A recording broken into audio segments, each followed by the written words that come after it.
Assalamualaikum warahmatullahi wabarakatuh. Waalaikumsalam warahmatullahi wabarakatuh. Selamat malam teman-teman semuanya, kawula-kawula muda dari Glodong dan Tamanan. Dan malam ini teman-teman semuanya kita kedatangan tamu Mas Bejo Kahono, yang teman-teman tahu Spiderman, sobone biasanya di masjid. Nah, itu adalah idenya dari Mas Bejo. Nanti di kulit Spiderman ini sing tugasnya jaring laba-laba kok nang masjid iki piye ngono. Ya nanti kita kulik. Sebelum ke situ, nah aku sudah kenal kabeh. Dika ya sudah kenal kabeh. Kenal ra, Dik? Kayaknya udah cukup ya kalau saya sama Mas Aran. Tapi jamaah di luar sana tuh belum kenal kalian, jadi tetap harus dikenal. Oke. Masya Allah, siap. Di luar sana tuh juga harus ditekankan siapa ini ya, Mas? Ya kan ini channel diposting di. Oh iya, situ, betul. Oke. Kenalin lah co-hostnya. Halo semuanya, perkenalkan nama saya Rivaldi Alan Saputra selaku co-host daripada sebelah saya. Ya, selanjutnya saya perkenalkan nama saya Adika Rifkina Diviansyah, biasa dipanggil Dika. Ya, malam ini mau membantu rekan-rekan untuk ngobrol dengan Mas Bejo. Dan narasumber kita yang sangat terhormat beliau adalah Mas Bejo Kahono. Tepuk tangan dulu buat Mas Bejo. Jangan tertipu ya, walaupun namanya Mas tapi sudah punya istri ya dan 2 anak kalau nggak salah. Enggak, istri 1, anak 1. Ya, Mas Bejo Kahono ini beliau lebih senang dipanggil sebagai marbot masjid. Bayangkan teman-teman, marbot masjid. Nah, dia mungkin izin go branding marbot masjid, tapi Mas Bejo dengan bangganya menggunakan branding marbot masjid. Dan siapakah Mas Bejo? Mas Bejo ini salah satu lulusan. Tak pikir ya Mas Bejo lulusannya dulu agama ya, Dik. Terus tak uli selanjutnya. Betul. Ternyata matematika, Dik. Matematika UIN nih.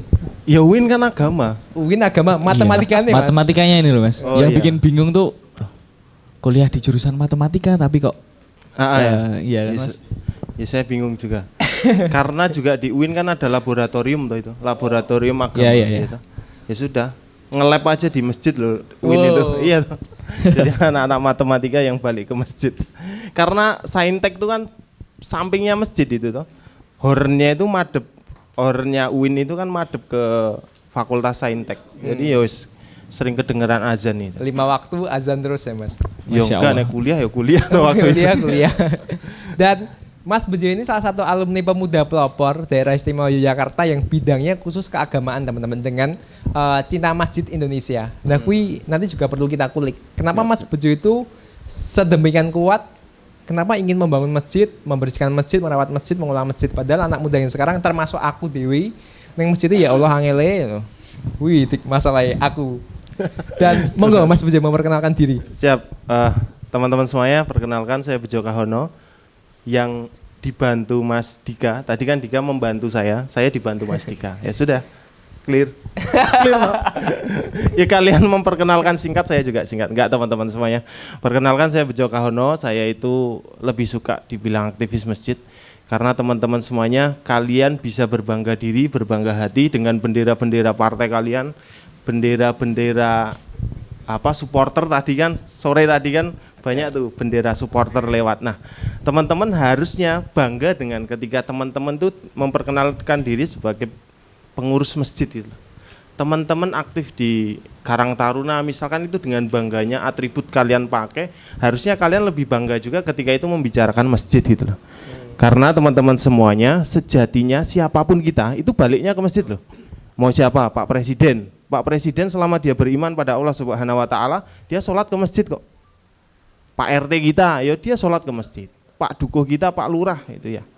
Bahkan seorang bisnismen yang omsetnya miliaran tuh dia kalau beriman pada Allah Subhanahu wa taala dia balik ke masjid gitu loh.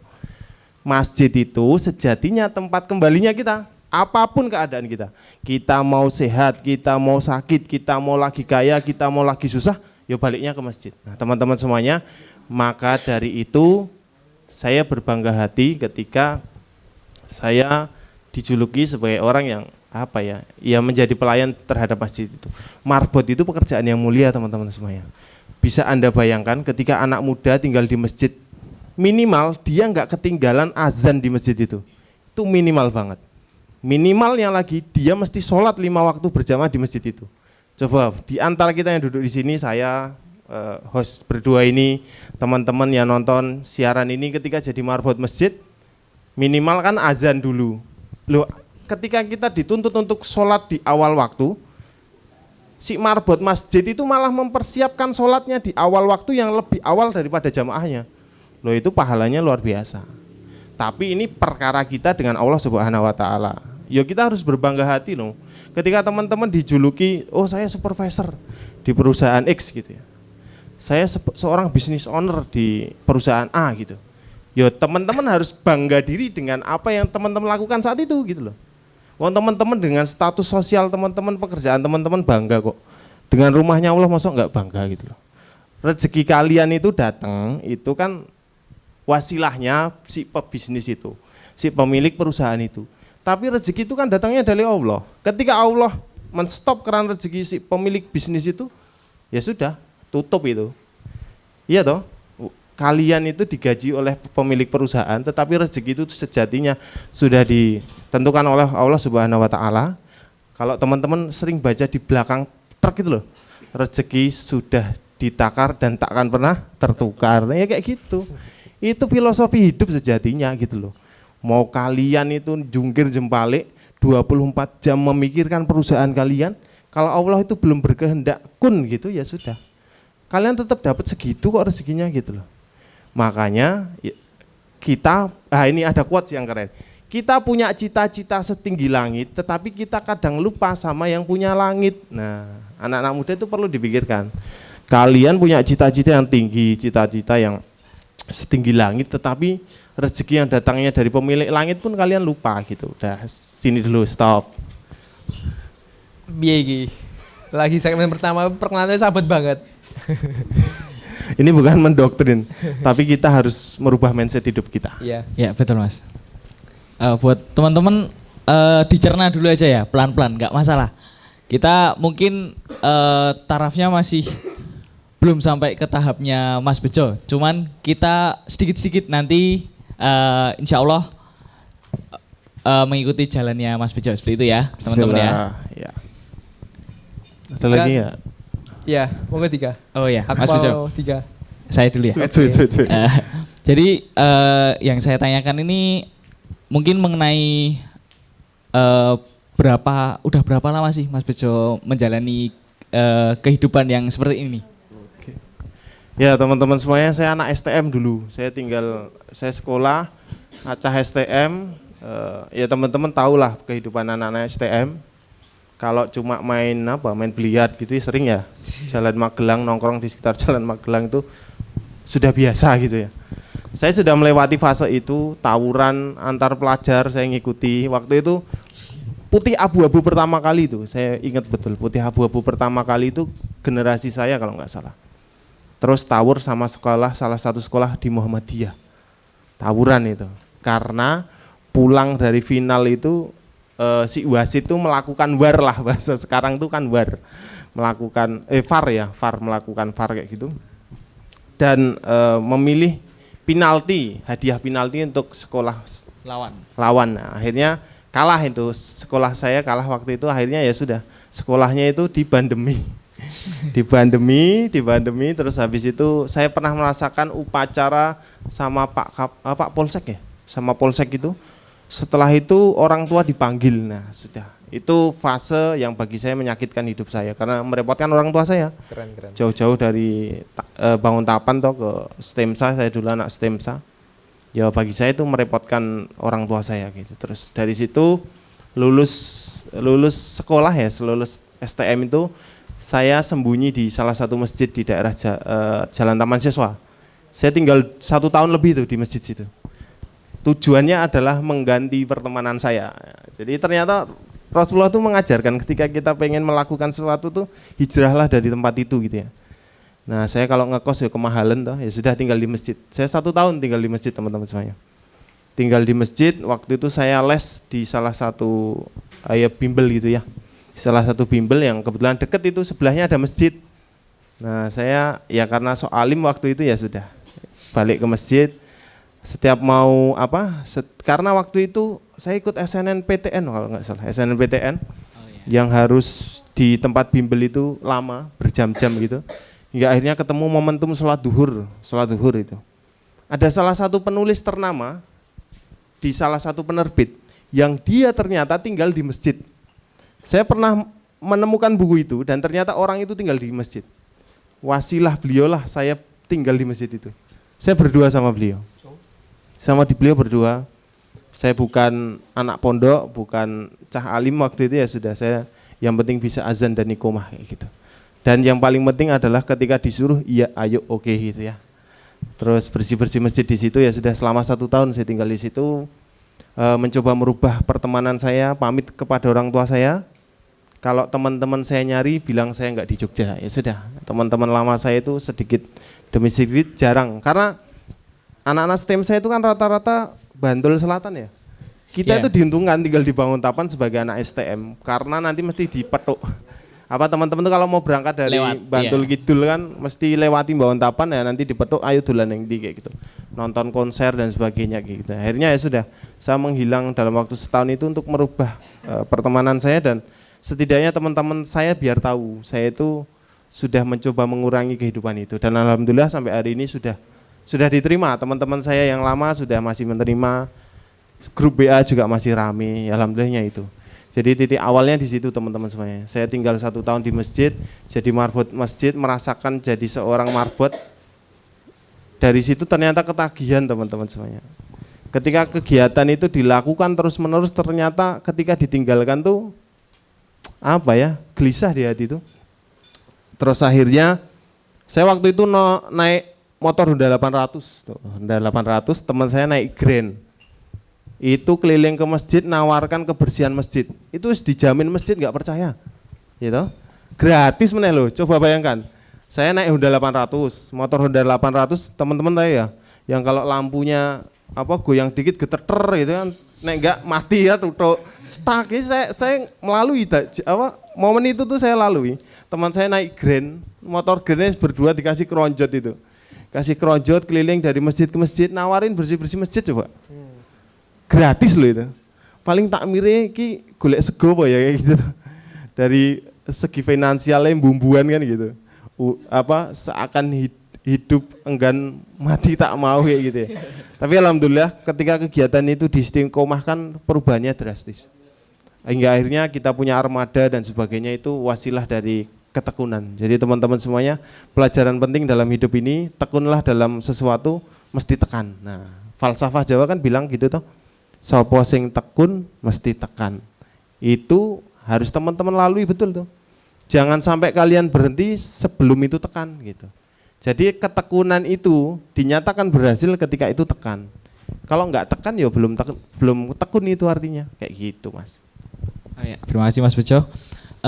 Mungkin sepenangkapan saya ya Mas ya, yang dipikirkan oleh anak-anak muda zaman sekarang itu kan perpindahan antara fase yang dari mungkin sekarangnya nakal, terus dia mau ke fase hijrah, mau ke tempat yang lebih baik, itu kan pasti kalau dipikirkan itu nggak bakal sampai Mas. Maksudnya kita, wah sulit kalau saya tiba-tiba nanti kayak Mas Bejo misalnya, saya mau tinggal di masjid gini-gini kan, pasti kan godaannya kan banyak sekali Mas. Nah mungkin 1 atau 2 cara yang bisa digunakan biar kami sebagai anak muda itu bisa seperti Mas Bejo seperti itu Mas. Pertama, hapus sosial media kalian. Tuh. Waduh, dosa kabeh iki Mas Bejo. Paling penting loh itu. Kita punya Facebook, waktu itu Facebook misalkan, ya sudah hapus. BlackBerry Messenger, hapus. Mic 33 ya, itu waktu saya zaman saya. Mic T3 gitu, hapus. Grup Kaskus, hapus kayak gitu. Oh ya, ada yang lagi rame toh. Iya. Nah, ya sudah nggak usah dilanjut. Nah itu teman-teman semuanya. Kalau kita memang ingin merubah cara hidup kita, ya, kebiasaan hidup, ya minimal dihapuslah masa lalu gitu loh. Karena kalau teman-teman ngejar masa depan masih terseret-seret dengan masa lalu, nggak nyampe-nyampe. Jadi yang awal yang paling penting ya sudah hapus sosial media kalian. Nanti ganti sosial media yang baru, wong kalian paling follower mek 2000 kan gitu tuh. 2000 di private kayak gitu tuh. Yes, kayak gitu. Terus TikToknya berapa ya nggak pernah posting kayak gitu. Ya minimal hapus sosial media kalian, teman-teman boleh cari teman baru. Cari teman baru dengan siklus hidup baru, dengan habit baru, ya insya Allah nanti pelan-pelan itu teman-teman yang lama itu akan sadar kok. Oh dia memilih jalan itu kan gitu. Tapi kalau teman-teman masih dengan teman yang itu, kebiasaan yang itu saya rasa hanyalah omong kosong belaka. Karena teman-teman ya melalui kehidupannya masih sama gitu loh. Bilangnya hijrah tapi ya tetap masih sama gitu. Ya minimal banget ya. Kalaupun teman-teman itu belum siap menjalani kehidupan yang dibilang soalim tadi, ya minimal teman-teman kalau waktunya sholat sudah itu dulu aja. Jadi misalkan nih kita lagi nongkrong dari jam 12 sampai mau asar kayak gitu ya. Jangan tinggalkan itu waktu sholat gitu. Kalau enggak cara yang terbaik adalah kabur bilang ke toilet kayak gitu. Yang sering saya lakukan gitu. Tahu ngilang aja. Ya sudah, sholat dulu ke masjid, nanti balik lagi. Tapi kalau itu circle pertemanan ya sudah dibilang, "Wih, sholat sih." gitu. Karena kalau teman-teman angkat bicara di muka umum dengan kebiasaan lama teman-teman dengan teman-teman yang lama, ya sudah, stigma soalim tadi akan sampai ke teman-teman. Ya minimal kalau belum bisa ngajak orang lain berbuat baik, minimal kalianlah orang yang melakukan kebaikan itu kayak gitu. Waktunya sholat. Dan teman-teman semuanya, sepenting-pentingnya rapat kita itu loh. Rapat kita membahas dunia itu, ya kalau azan buat sholat gitu loh. Ya itu kita tanamkan bareng-bareng gitu loh. Kita punya sebuah komunitas, waktunya sholat gitu loh. Yang bahas perkara dunia rasa piro kayak gitu tuh. Orang-orang yang bahas perkara hidup yang uangnya miliaran itu waktunya sholat ya sholat.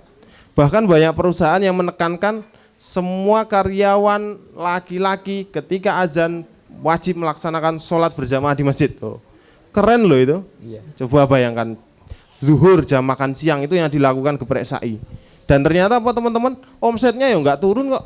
Gitu loh. Omsetnya malah cenderung naik kayak gitu. Ya karena itu tadi. Rezeki Allah itu sudah tertakar dan tidak akan pernah tertukar gitu. Jadi teman-teman kalau pengen memulai kehidupan yang baru, ganti teman. Hapus sosial media kalian.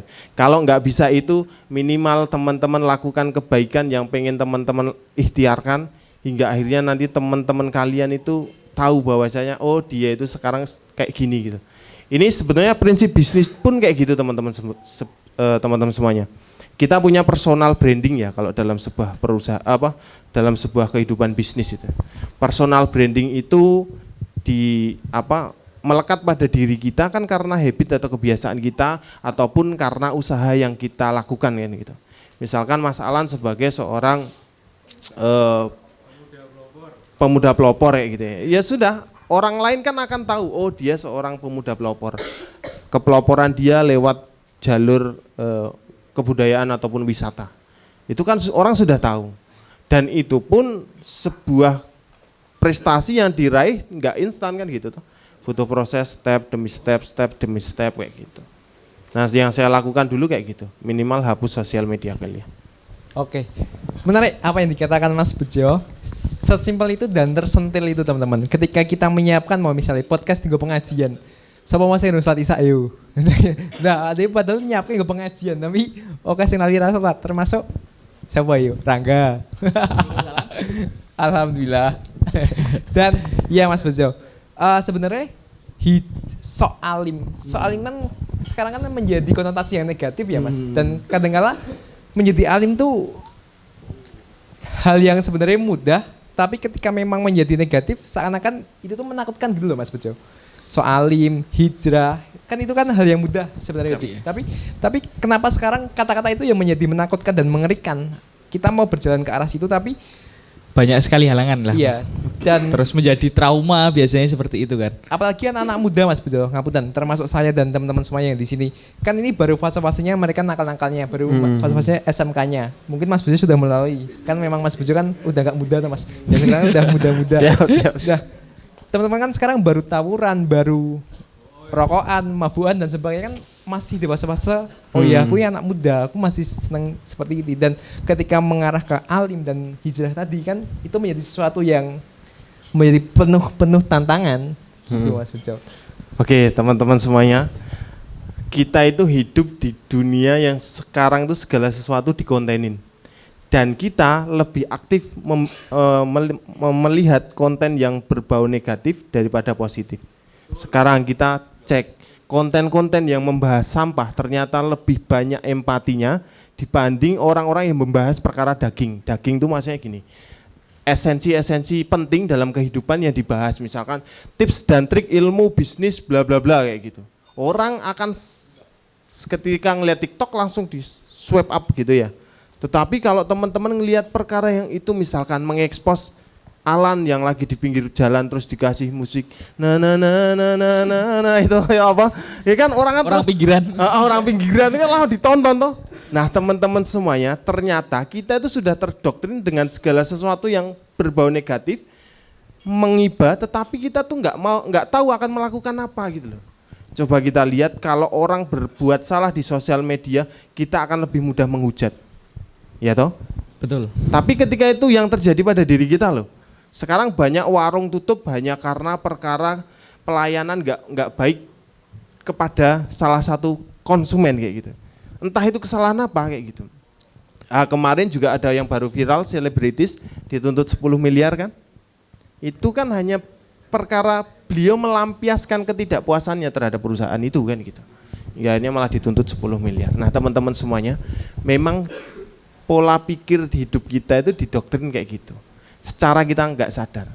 Ketika itu berbau keburukan, kita akan lebih cepat menanggapinya. Tetapi itu berbau kebaikan tuh kita nanggepinnya masih, halah aku ya iso gitu loh. Ya toh. Misalkan nih ada yang lagi viral, sopo misalkan berbagi apa si Alan berbagi apa misalkan, apa Dika berbagi apa gitu. Akhirnya berbagi iPhone gratis kayak gitu ya. Yang nggak dapat itu menghujat atau yang belum dapat berusaha pengen meraihnya kayak gitu. Dan itu teman-teman semuanya, ketika kita memposting kebaikan itu ternyata like-nya sedikit. Iya. Tetapi ketika kita menghujat seseorang, like-nya banyak, komennya banyak, share-nya banyak. Nah teman-teman semuanya, ini ternyata sudah merusak pola pikir kita dan mindset hidup kita. Jadi teman-teman semuanya berpandai-pandailah, bercakap-cakaplah dalam sosial media. Duh, sekarang tuh ya perkara kebaikan tuh bukan perkara dari lisan kita, dari mata kita, tetapi jempol tangan kita dan apa kalau orang nyebut tuh setan kotak handphone kita ini loh. Ya toh? Nah, caranya minimal teman-teman semuanya bikinlah status yang berbau kebaikan. Ini minimal banget. Balik lagi ke ranah hijrah yang tadi. Minimal nih kita sesekali posting apa ya? Kuat-kuat ustadz itu loh. Cuplikan potongan ustadz loh. Yo biarin orang itu akan mengomen kita apa nggak apa-apa. Nah teman-teman semuanya pun di WA saya itu sudah terbentuk kayak gitu. Nah, ternyata saya akan lebih disukai orang ketika postingnya itu kebaikan-kebaikan kayak gitu. Ya sesekali disepilkan kehidupan sehari-hari kayak gitu. Bukan perkara sok baik, tetapi ya gini loh, keburukan saja sekarang itu dipublish sedemikian banternya, harusnya kebaikan juga dipublish sedemikian banternya. Kalaupun kita dianggap sok alim, baliknya gini teman-teman, kalau mindset hidup saya ya, kita itu bukan cari muka di depannya orang banyak kok, tetapi ini perkara saya dan Tuhan saya kan gitu. Kalau kita bicara di sini pada Allah Subhanahu Wa Taala kan gitu. Ya kalaupun orang anggap kita sok alim, kita nganggapnya wah cah hijrah radikal. Ya memang mindset hidupnya kebanyakan orang tuh kayak gitu. Kita mau ngambil yang kebanyakan apa yang sedikit. Dan teman-teman semuanya, yang minoritas itu belum tentu lebih buruk dari yang mayoritas. Dan yang minoritas itu bisa jadi penyelamat dalam hidup kita loh. Kayak gitu. Coba lihat ketika Nabi Nuh membuat perahu. Berapa banyak orang yang naik kapalnya? Lebih banyak hewan loh. Daripada orang yang terselamatkan dari perahu itu kan gitu. Nah teman-teman semuanya, di perjalanan para nabi itu kita sudah diajarkan tentang kehidupan gitu loh. Kita mau ngambil yang mana gitu. Lu perkara Rasulullah loh teman-teman semuanya. Rasulullah itu ngomongin kebaikan lagi makan teman-teman, dilemparin kotoran kayak gitu ya. Itu loh. Kita cuma diklaim diklaim sok alim, sudah apa ya, menciut hati kita. Sudah menciut, terus overthinking ya toh. Malam-malam ngeliatin internet sambil nyetatus apa salah dan dosaku ini gitu kan. Terus dikasih musik jedak-jeduk. Nah ya toh. Nah teman-teman semuanya sekarang tuh relate-nya kayak gitu loh. Orang akan ketawa ketika kita bahas musik jedak-jeduk. Iya mas. Terus untungnya kayak gitu kan, ketika orang dia langsung ketawa gitu. Ya memang relate-nya kehidupan kita sekarang tuh kayak gitu.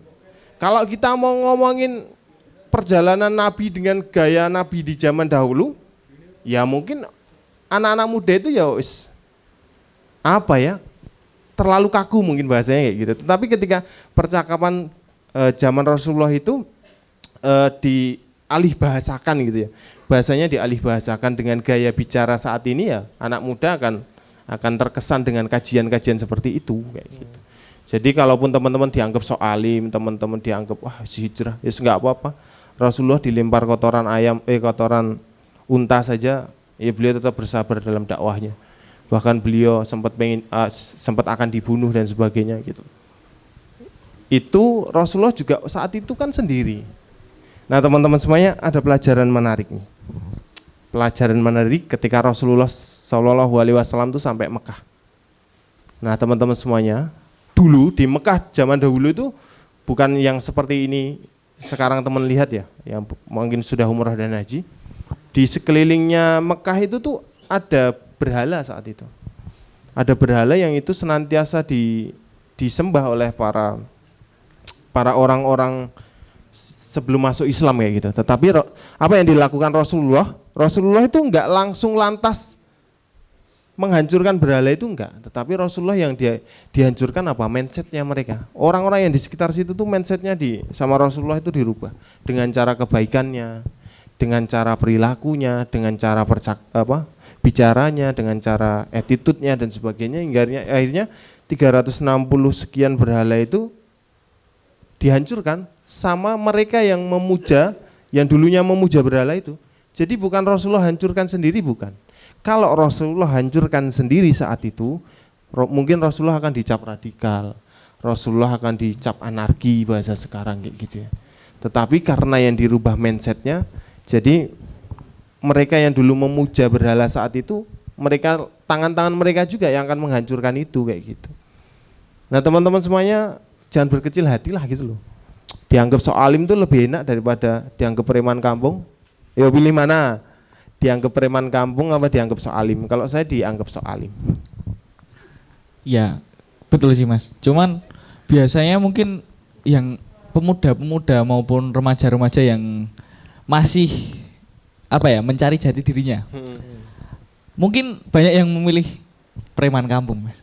Oh, ya karena lebih sangar ya. Iya, mungkin gitu, Mas. Karena anak-anak muda kan masih pengen kelihatan jati dirinya kayak gitu tuh. Betul.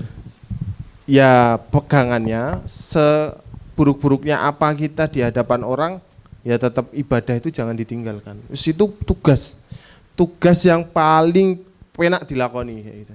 Jadi teman-teman mau dianggap sampah masyarakat, teman-teman dianggap preman kampung, tukang palak dan sebagainya, selama teman-teman beriman pada Allah Subhanahu wa taala, ya sudah. Salat itu jangan pernah ditinggalkan. Karena salat itu kan tiangnya agama tuh. Iya. Betul. Kalau teman-teman nggak sholat, berarti kan coba bayangkan sebuah bangunan joglo ini nggak ada tiangnya kan ambruk kan gitu. Dan perkara yang paling utama itu kan syahadat. Kita kan dari kecil sudah disyahadatkan. Habis itu kan sholat toh, zakat, puasa, baru berhaji. Zakatnya kalian, puasanya kalian, hajinya kalian, kalau nggak dijalankan dengan sholatnya juga, yuk hancur gitu loh. Kan syahadat dulu, kita bahkan tidak disyahadatkan karena kita berKTP Islam sejak dari lahir kan. Nah gitu, itu loh Mas. paling diazani ya gitu. Nah teman-teman semuanya, ada prinsip hidup nih yang saya pegang. Kita itu cuman hidup di antara azan dan sholat. Kita dari kecil lahir di azan, hidup sholat, kita mati disolatkan, kan gitu tuh. Betul Mas. Nah makanya teman-teman semuanya berpegang teguhlah terhadap sholat itu tadi, karena sholat yang agama. Kita hidup, sholat itu jadi timbangan baik kita. Kita saat ini hidup, sholat di belakang imam, kita besok mati disolatkan di depan imam, kan gitu toh. Makanya sepreman kampung apanya kita, setukang mabuk apanya kita. Misalkan tukang mabuk dibilang, wah kayak 40 hari amalannya nggak diterima kayak gitu. Itu kan di hadapan manusia gitu ya. Yang penting jangan pernah tinggalkan sholatnya. Sudah, itu paling utama. Kita mau di tempat apapun gitu ya.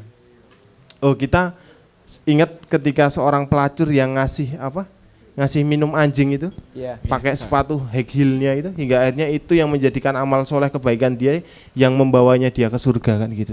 Masya Allah. Nah, itu pelacur loh, pelacur yang sudah jelas-jelas dianggap stigmanya kan mesti negatif tuh nek pelacur. Itu pelacur, kita dianggap sok preman ya nggak masalah, tapi tetap ojo lali jadi wong apik kan gitu tuh. Yeah. Kebaikan itu kan bukan perkara siapa kita, tapi kan dari hati kita tuh. Segitu. Oke. Keren, luar biasa. Aplaus dulu buat Mas Bejo teman-teman semuanya. Dan pelacur aja loh ngasih mangan anjing. Kasih minum anjing, masuk surga. Arep tiap hari ngasih mangan sapi, kambing, surga rep. Tapi bingung dewe. Tapi jangan sampai rumputnya itu ngambil di tempat tetangga kan. Wah. Gitu. Nanti ditulisi ojo diriti, ojone di apa? Ojo diriti ini cabut uncal kan jadi diriti kan gitu. Jangan kayak gitu juga. Oke Mas, dan berbicara jangan ya Dik ya gitu. Jangan ya Dik ya. Nah kan gitu kan, ketika diomongin kayak gitu, terus otak kita tuh langsung masuk terus Connect, ketawa ya, gitu. Connect. Ya kehidupan anak muda sekarang kayak gitu. Dan berbicara anak muda lagi Mas Bejo, yang harus saatnya kembali ke masjid seperti judul podcast kita, banyak tantangan Mas Bejo, dan termasuk masjid ini kan kalau zamannya Rasulullah kalau tidak salah itu sebagai rumah peradaban manusia, dari semua kegiatan ada di masjid. Tapi mungkin ya Mas, sekarang tuh mulai terdegradasi, termasuk masjid di suatu kampung teman-teman, entah di kampung mana. Yang jelas masjid ini menjadi eksklusif Mas, hanya untuk itu aja, hanya untuk ngapunten mungkin para takmir yang alim. Nah anak-anak muda itu tidak memiliki ruang diskusi dan sebagainya. Bahkan anak-anak muda yang memiliki hobi, kadang-kadang anak muda kan ngerokok Mas. Nah untuk ke masjid karena mereka ngerokok dan di masjid dilarang merokok, kadang-kadang anak muda tuh mikir, wah aku tuh bukan tempatnya masjid lah, aku malu naik ke masjid. Nah ini kan menjadi tantangan toh Mas, tantangan masa kini ya Dik. Iya betul. Menurut Mas Bejo, gimana Mas? Yang pertama adalah anak-anak muda biar kembali ke masjid lagi, biar anak-anak muda itu nyaman kembali ke masjid, dan masjid ini bukan menjadi eksklusif tapi inklusif. Inklusif berarti semuanya boleh, maupun anak-anak nakal, anak-anak muda, preman, anak-anak sesepuh dan sebagainya juga diperbolehkan. Gitu Mas Bejo. Monggo Mas. Oke, saya ngambil satu ayat aja ya. Ini pesan juga buat saya, buat bapak-bapak semuanya yang mungkin dengerin podcast ini, buat pengurus, buat takmir masjid. Saya gini-gini juga ketua takmir masjid di kampung saya kayak gitu.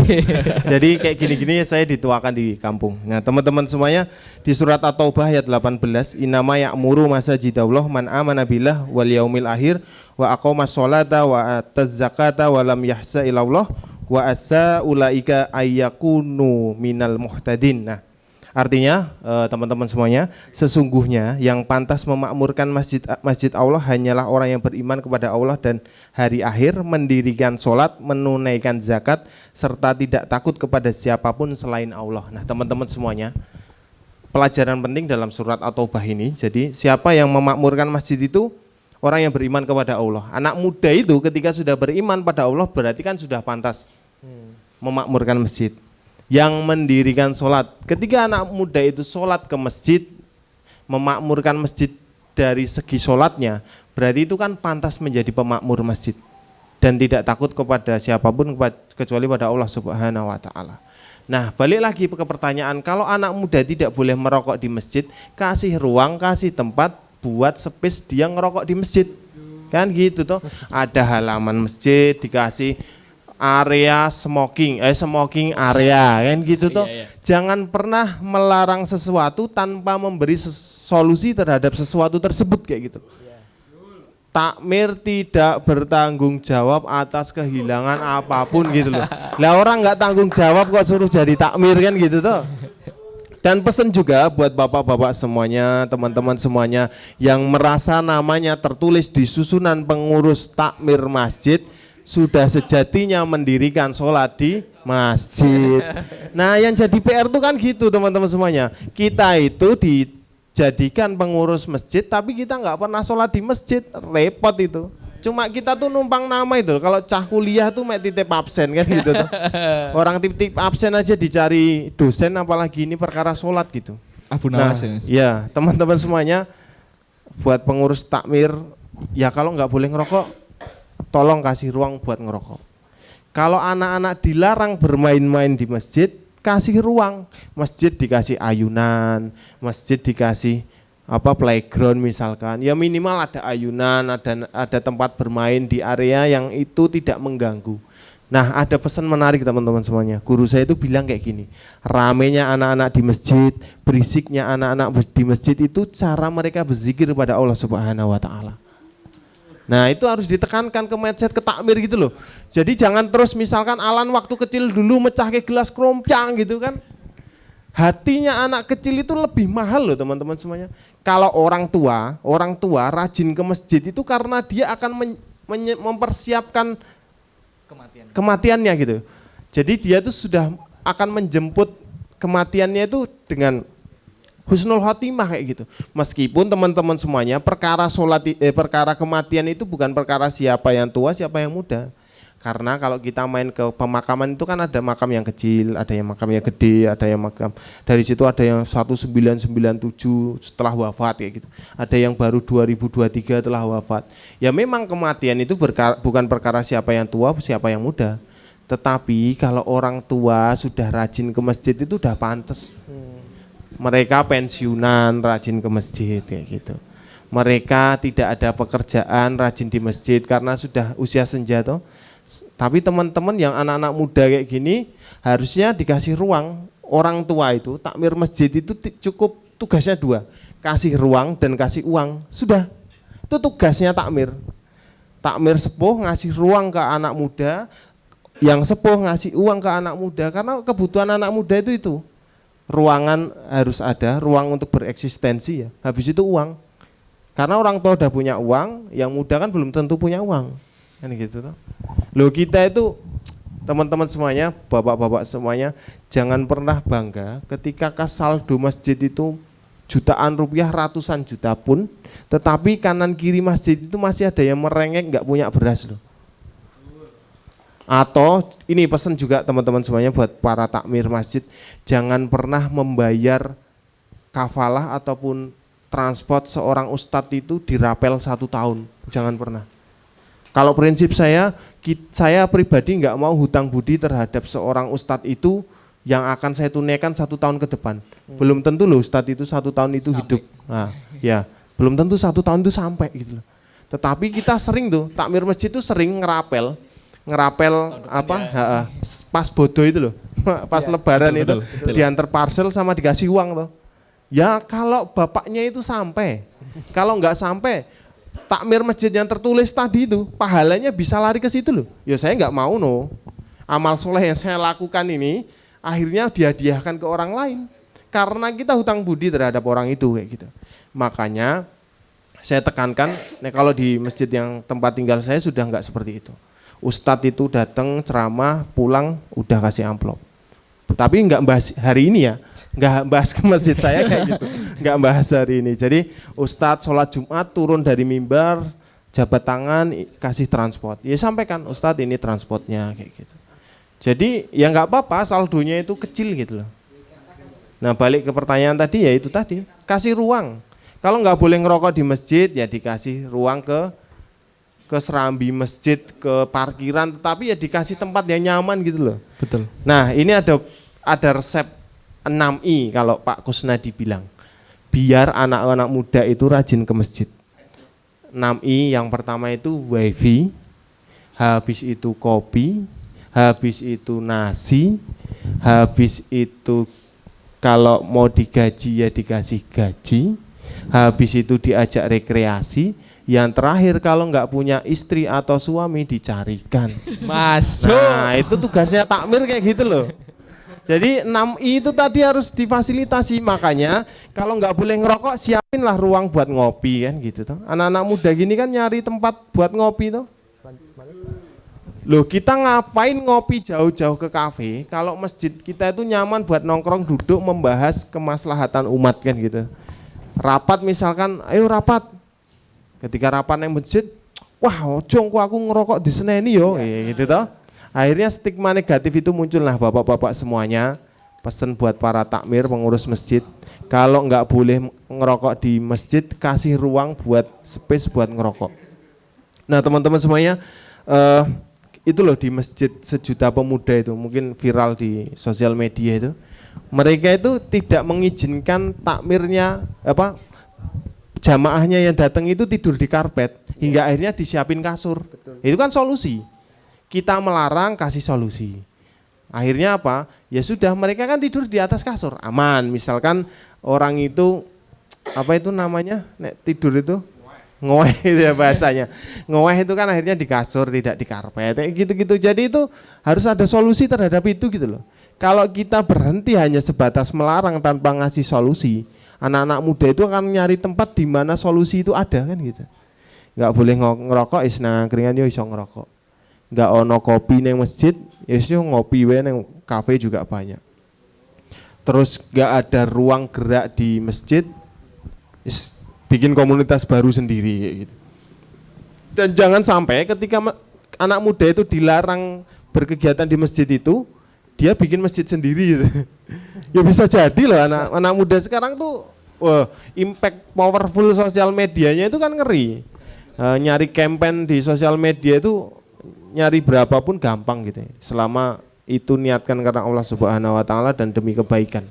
Kayak gitu, makanya kasih solusi, jangan cuma ngelarang. Oke, sangat masuk dan bisa diterima ya Mas Alan ya? Betul. Sebelum ke pertanyaan Dika, Mas Bejo, ini bisa dinikmati bukan pajangan dan aksesoris Mas Bejo. Silakan, monggo. Monggo Mas Dika. Ya mungkin mau di break dulu atau gimana Mas Alan?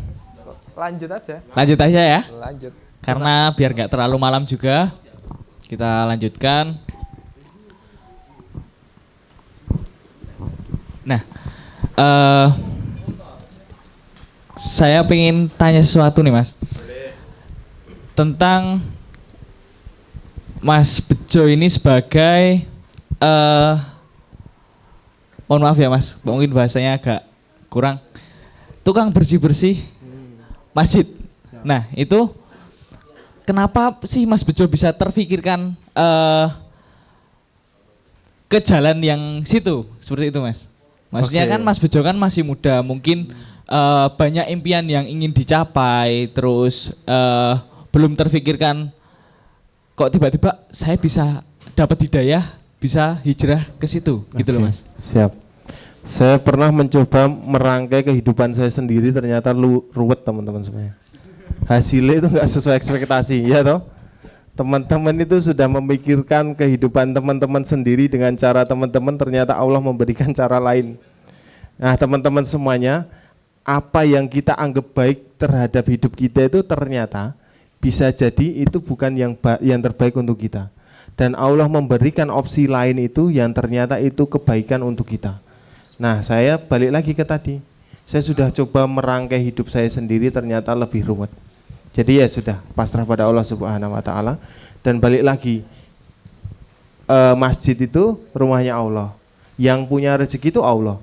Nah, doa saya ketika saya masuk masjid gini teman-teman semuanya. Bismillah. Ya Allah, ini rumahmu, Engkau Maha Kaya, gajimu luar biasa. Ya sudah. Ketika saya mau bersih-bersih masjid, niatnya kayak gitu. Masuk masjid itu kayak gitu.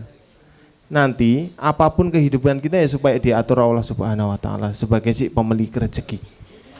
Loh, kita itu kalau Pak Kusnadi bilang itu, kita itu makmurkan masjid itu PNS loh. Artinya adalah pegawai Nabi Shallallahu Alaihi Wasallam. Nah, keren toh. Kita itu kalau ditanya kerjamu apa? Oh ngapunten saya PNS gitu. Oh di mana? Di masjid. Loh kok di masjid kok PNS? Pegawai Nabi Muhammad Shallallahu Alaihi Wasallam. Kayak gitu. Jadi teman-teman semuanya, kenapa saya kok bersih-bersih masjid? Karena dakwah bersih-bersih masjid itu perkara yang gampang.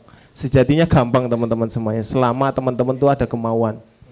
Dan saya menemukan stigma yang berbeda ketika kita itu menawarkan bersih-bersih masjid ke masjid, bukan di tempat kita sendiri. Kalau kita bersih-bersih di masjid kita sendiri itu wis dianggap jongos lah itu. Ya toh? Sama takmir masjid itu dianggap babune kita kan gitu. Apalagi kalau kita di situ dikerja kan gitu toh. Misalkan dikasih kafalah sama masjid ya itu. Wah, takmir masjid itu bisa jadi nyuruhnya tegel tenan itu. Mas kelu, reget itu topel ora kan gitu toh. Padahal dia bisa melakukan ngepel sendiri itu bisa, tapi ngerasa dia sudah punya karyawan buat ngepel itu akhirnya dia nuntut. Itu loh mbak dikerjakan tuh loh mas, kotor tuh loh, kayak loh nontai ayam misalkan. Nah tetapi teman-teman semuanya, ketika kita datang ke masjidnya orang dengan bawa alat yang super wow, alat vakum saya itu harganya 22 juta teman-teman semuanya. Vakum cleaner yang buat bersihin masjid itu. Bawa mobil pakai Grand Max. Chemical nggak usah bayar, ada sponsornya. Kita datang masjid itu mau ngasih snack monggo enggak ya wis gitu. Padahal kalau dijual jasa kayak gitu itu per meter bisa 40.000, 200.000, bahkan kalau toilet itu loh. Saya pernah bikin bisnis jasa bersih-bersih rumah. Toilet, satu toilet itu saya jual 200.000 laku loh. Masjid itu dikasih gratis-gratis. Dan prinsip saya dan teman-teman itu, kita memang bersih-bersih keliling di masjid-masjid orang. Tetapi alat yang kita pakai itu standar hotel berbintang. Jadi kita ngeleleng teman-teman semuanya, datang bersih-bersih masjid. Kemarin di Kulon Progo teman saya bawa Alphard loh, bersih-bersih masjid. Datang bawa Alphard, itu takmir geleng-geleng paling, ya toh. Takmirnya menaik motor karisma, etek-etek gitu misalkan. Loh ini kok resik-resik gue Alphard kayak gitu kan. Akhirnya mah nelen ludah bisa jadi kan gitu.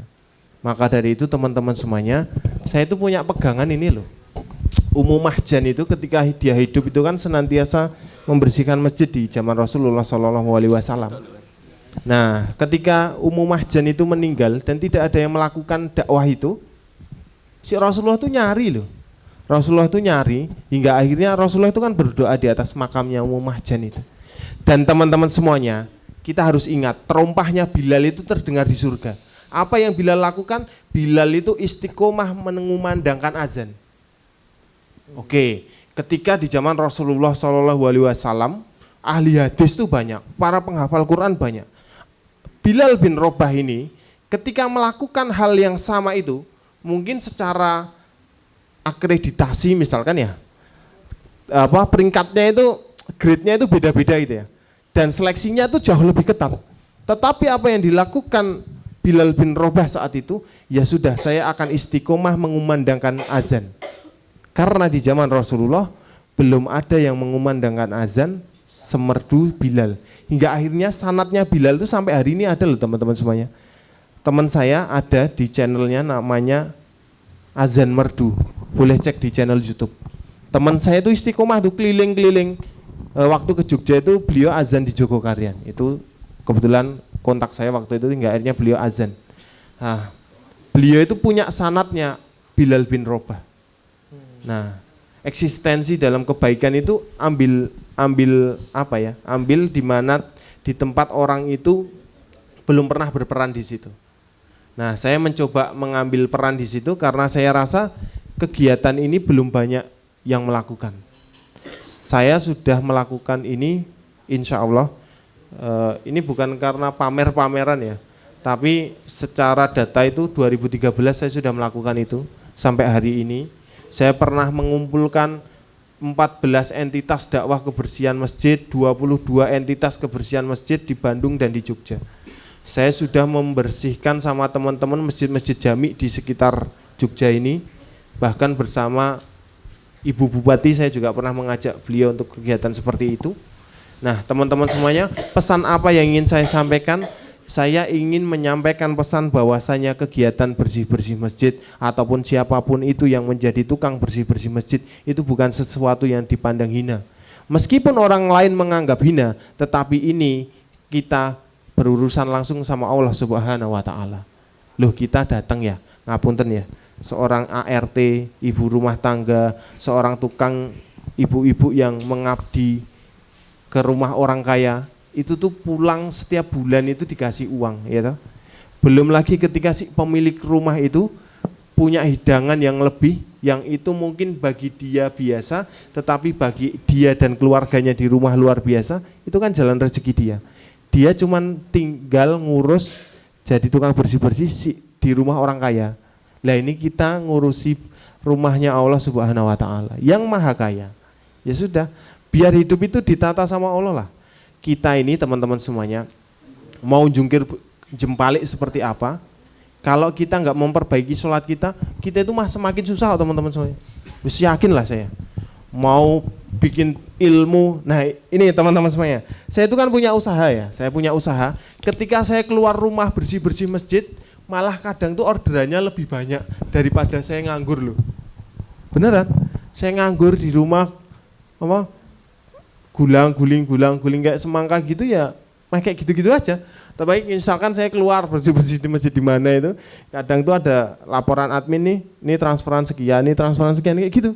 Sering terjadi itu, tanya saja admin saya. Jadi saya ketika berkhidmat di masjid itu malah nggak jarang orderannya jauh lebih banyak. Dan ternyata mungkin ini cara Allah menjaga keistiqomahan kita. Nah, PR juga teman-teman semuanya, ketika teman-teman pengen berkecimpung dalam dunia dakwah, teman-teman pengen eksis dalam kegiatan sosial, benahi dulu ekonominya teman-teman. Busit ketika teman-teman bicara, saya sudah berkiprah di mana saja, tetapi keperluan hidup teman-teman itu masih nggak tercukupi gitu, masih morat-marit gitu, pontang-panting kesana kesini, dan teman-teman semua itu nanti itu stigma negatif yang muncul tuh kayak gini. Iyalah DE aktif dono dini, ngomong DE nganggur, kayak paling siswa nek wis ra nganggur yo ora kayak gitu. Ya kan kayak gitu. Walan sekarang aktifnya luar biasa, mungkin orang anggapnya salah isih selo siswa nek ra selo kan mungkin nggak memikirkan itu. Gitu. Nah maka dari itu ya dari awal tekankan juga. Kalau teman-teman menikah ikrarkan itu dengan suami dan istri kalian. Saya insya Allah sama istri ya berkomitmen kayak gitu. Ketika ada bencana, saya pernah di Lumajang itu hidup 1 bulan. Tapi itu tak bagi ya. 2 pekan, habis itu pulang, habis itu 2 pekan ke sana lagi. Ya bismillah, niatkan itu karena Allah, berdakwah di jalan Allah. Semoga nanti Allah mudahkan urusan saya dan rumah tangga saya kayak gitu. Ya sudah, usaha saya ya tetap jalan. Karyawan itu tetap bisa saya gaji meskipun saya di luar kayak gitu. Nah, teman-teman semuanya ini tugas kita di awal tuh. Tugas kita di awal pertama benahi ekonomi kita dulu. Minimal keperluan apa yang pengen kita beli mampu kita beli. Itu pertama.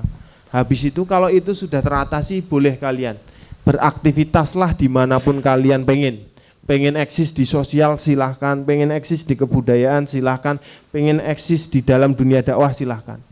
Yang penting keperluan hidup kalian secara ekonomi itu minimal cukup.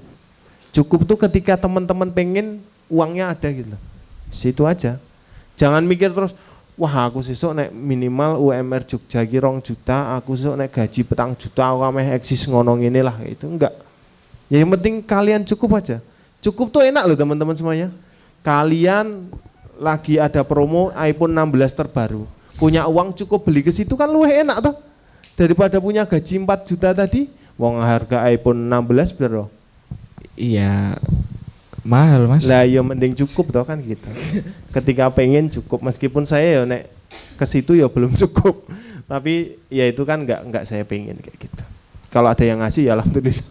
Saya tuh cukup pakai apa? 10R sudah cukup lah.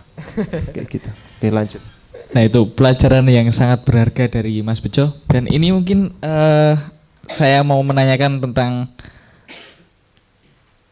eksklusivitas pengurus masjid, Mas. Ini ada pertanyaan dari rekan-rekan dan mungkin fakta yang sekarang ini ada di sekitar kita itu masjid ini tuh memiliki keterikatan sejarah dengan warga asli sehingga pengurusnya hanya dari warga setempat, menutup kesempatan bagi para pendatang. Jadi kayak semisal Mas Bejo tiba-tiba datang menawarkan itu kan masih was-was lah istilahnya seperti itu, Mas. Nah, menurut Mas Bejo, bagaimana cara terbaik untuk mengatasi eksklusivitas ini agar masjid lebih terbuka bagi pendatang yang ingin berkontribusi? Oke, tak garis bawahinya gini. Kita itu kalau diajak ngurus masjid ayo, kalau nggak diajak nyusul. Nah itu aja. Kita kalau diajak ngurus masjid ayo, kalau nggak diajak ngurusi masjid ya nyusul gitu. Karena ini kegiatan kebaikan. Nah teman-teman semuanya, kalau kita mau mengakuisisi sebuah struktur organisasi di masjid, minimal kita rajin-rajin ke masjid itu. Jadi misalkan nih sholat 5 waktu, subuh di awal waktu, jadi sebelum azan tuh sudah di masjid. Kalau masjidnya dikunci ya tunggoni kayak gitu. Tunggoni duduk-duduk kayak gitu. Nanti misalkan habis sholat subuh nunggu sampai syuruk, terus nanti duhur datang lagi, maghrib datang lagi. Mengakuisisi pengurus masjid itu asarnya juga asar datang lagi. Nah teman-teman semuanya, mengakuisisi organisasi struktur di dalam masjid itu selama kita rajin ke masjid insya Allah itu gampang kok. Nah kalau bicara kok masjid terus perkara pendatang nggak pendatang, yes kuwi takmire dolane kurang adoh, ngopine kurang suwe, meleke kurang bengi kan gitu. Karena dia belum merasakan kepahitannya kopi dikala sepet kan gitu. Waduh. Nek Alan kan hobine ngopi. Ya itu teman-teman semuanya kalau takmir dolane kurang adoh ya kayak gitu. Akhirnya iki nek ra kurang iki pendatang iki bahaya iki. Wah iki alirane anu iki kayak gitu. Padahal teman-teman semuanya, masjid itu sejatinya kan tempatnya untuk semua orang Islam kan gitu. Ya. Selama dia Islam ya wis dia ke masjid dipersilahkan kayak gitu. Saya loh di masjid saya itu pengajian NU ayo, pengajian Muhammadiyah ayo kayak gitu. Karena masjid itu tempat kembali semuanya kan gitu. Ya berbanggalah karena ini masjid yang ditempati, misalkan di tempat saya bukan wakaf salah satu ormas kayak gitu. Hingga akhirnya ya sudah bikin kegiatan apapun itu. Nah teman-teman semuanya balik lagi, kalau kita itu terlalu eksklusif kayak gitu ya, akhirnya itu program yang nggak jalan. Makanya kasihlah ruang buat anak-anak muda. Yang tua itu cukup kasih ruang dan uang sudah selesai kayak gitu. Kalau tidak kasih arahan, Mas saya pengennya kayak gini. Loh sekarang loh bikin pengajian misalkan ya, temanya itu nggak relate anak muda, wis ra teko itu. Betul. Misalkan perjalanan Rasulullah dari hidup sampai meninggal misalkan kayak gitu ya. Wis itu wah iki kesuwen iki pengajian nih. Itu kan hidupnya Rasulullah berapa tahun di wah iki jam setengah iki ngaji nih gitu. Tetapi ketika topik pembicaraan tentang cinta, judul-judulnya itu kita arahkan gitu. Makanya teman-teman semuanya ada 4 hal teman-teman semuanya. Tadi saya mencoba mencatat. Teman-teman semuanya, ketika kita berbicara takmir masjid, perkara eksklusif atau enggak eksklusif, yang pertama harus kita bangun tuh ideologi teman-teman semuanya. Ideologi itu harus dibangun dulu. Habis itu kita bicarakan posisi. Nah, mengakuisisi sebuah posisi di ketakmiran sebuah masjid misalkan skala kampung kayak gitu ya. Ya dengan kita aktif datang ke masjid itu. Karena juga omong kosong kalau teman-teman tuh pengen ngaktifin masjid itu, tapi teman-teman sholat 5 waktu newe lewat tok. Bolong-bolong. Ya minimal awalilah dengan maghrib dan isya berjamaah. Kalau subuhnya teman-teman sibuk. Saya tahu teman-teman sibuk tidur kayak gitu kan. Online, Mas. Ya kalau enggak terlalu overthinking di kala malam hingga akhirnya pas azan nih, suaranya bapaknya kok merdu banget kayak gitu. Akhirnya malah malah tidur. Nanti duhur ki ameh tangi abot banget gitu kan. Ya minimal maghrib isya datangilah di masjid itu hingga akhirnya teman-teman punya ruang. Ngaku sisi nih, ada teman saya nih, teman-teman semuanya. Teman saya itu S2 di UGM ya. Waktu itu punya utang miliaran.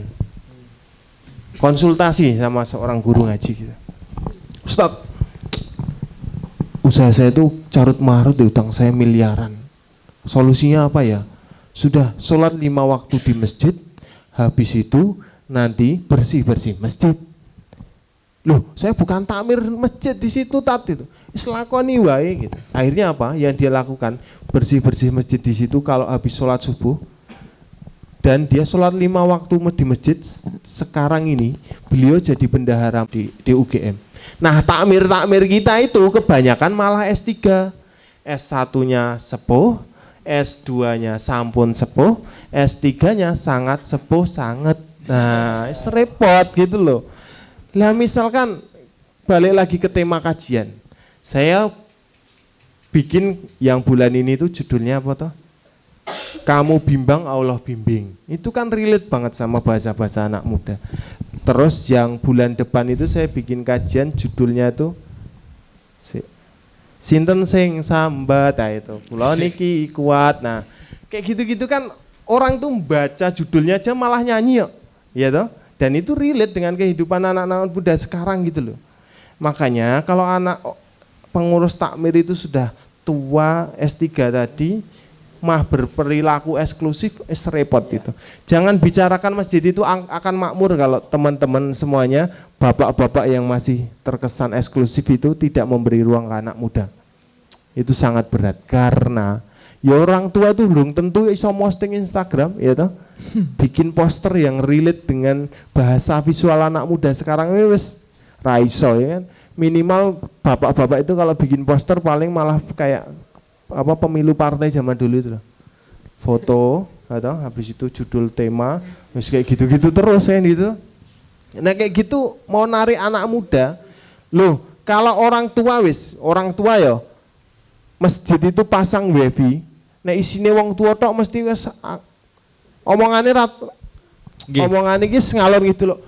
Kayak wifi gratis wingku mah nggo download sing ora-ora kan gitu loh. Yes. Nah, iya anak-anak orang-orang tua kayak gitu. Kalau di tempat saya dilalahnya internetnya gratis dari salah satu provider. Ya alhamdulillah habis maghrib sampai mau isya itu ML-an di masjid ya biarin. Ya dulu banyak itu. Dulu tuh sering itu saya dibilang gini, Mas, wifi ini kayak gini fasilitas masjid apa memfasilitasi cah cilik ngegame?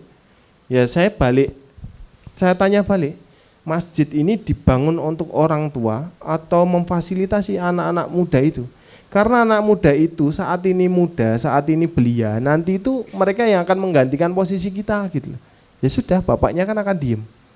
Saya mengganti mikrofon masjid pakai mic yang harganya jutaan itu, ya di mimbar masjid. Saya cuma analoginya gini ya teman-teman semuanya. Pak, Bu, niko loh, nek dangdutan niko nyanyi loh, nyanyi ya toh, urung tentu kayak ngejak mlebu surga. Mike loh larang-larang. Lah awak dhewe pengajian yang masjid mike kadang misalkan kabel ini dipegang grok-grok gitu ya. Itu ngajak orang masuk surga loh. Kita tuh nawarin surga, tapi fasilitasnya itu sopo anane gitu loh. Akhirnya orang kan mikir, ki surga sakjane opo anane boyo kayak gitu. Ya sudah dibicarakan kayak gitu, paginya bikin status WA, pagi itu juga selesai. Mikrofon harga 2 juta sekian. Pakai status WA saja sudah cukup. Yang penting disiarkan di tempat orang banyak. Kayak gini misalkan. Misalnya gini, kita punya majelis, teman-teman, kita kayaknya harus beli iPhone 16 nih. Karena kita karo ngonten nganggo HP kentang ki bruwet ya misalkan kayak gitu. Ya sudah nanti oke, aku patungan sekian kayak gitu. Nah teman-teman semuanya, kita itu kalau mau mendakwahkan kebaikan fasilitasnya juga harus baik. Fasilitas penunjang. Orang-orang tua kasihlah ruang dan kasihlah uang. Jangan terlalu pelit-pelit, uang itu bukan duitnya toh. Jamaah itu nitipin ya, di kota infak itu nitipin bismillah ini amal jariah buat saya, jalan kebaikan buat saya. Lah sama takmir itu ditahan tahun depan. Uangnya mau dipakai buat ngecat masjid kan gitu. Bangun masjid misalnya. Ngerenov. Jadi program tahunan di masjid itu karena nggak ada anak-anak muda tadi, nggak ada anak muda itu isinya ngecat masjid, bikin kanopi masjid, nembok masjid, habis itu nek nggak itu bikin kamar mandi baru, terus nek nggak itu, nah teman-teman semua kadang perkara cat aja, dadak dirapatke ya toh. Rapat hari ini, Alan setuju warna kuning, Dika warna oranye, saya warna hijau. Lah karena orang tiga ini penting di dalam organisasi itu, dipending kok rapat itu. Nggih, karena ini belum menemukan musyawarah belum mufakat, kita pending dulu. Perkara ngecat loh ini. Iya toh? Kita tuh masih sibuk dengan hal-hal kayak gitu loh. Tetapi kita nggak peduli ketika tetangga kita kesusahan beli beras. Kita nggak peduli ketika tetangga kita itu kesandung bang pelcit kayak gitu, ya kan? Coba itu kita datangi, kita rangkul. Hati yang kita beli karena kebaikan kita itu jauh lebih mahal loh teman-teman semuanya. Daripada hati yang sudah terlanjur sakit terhadap ulah kita sendiri. Bahkan cuma perkara lisan. Sampai mati loh itu di bawah. Ketemu raruruan kayak gitu. Ameh neng masjid ketemu Pak Takmir. Iki meneh. Nggak jadi sholat anak itu, iya toh? Saya pernah dengar cerita, sendalnya bapak itu sampai di masjid itu nggak jadi ke masjid loh. Ada itu kejadian. Ada cerita, silahkan cek. Nggak jauh dari sini. Penyakit hati.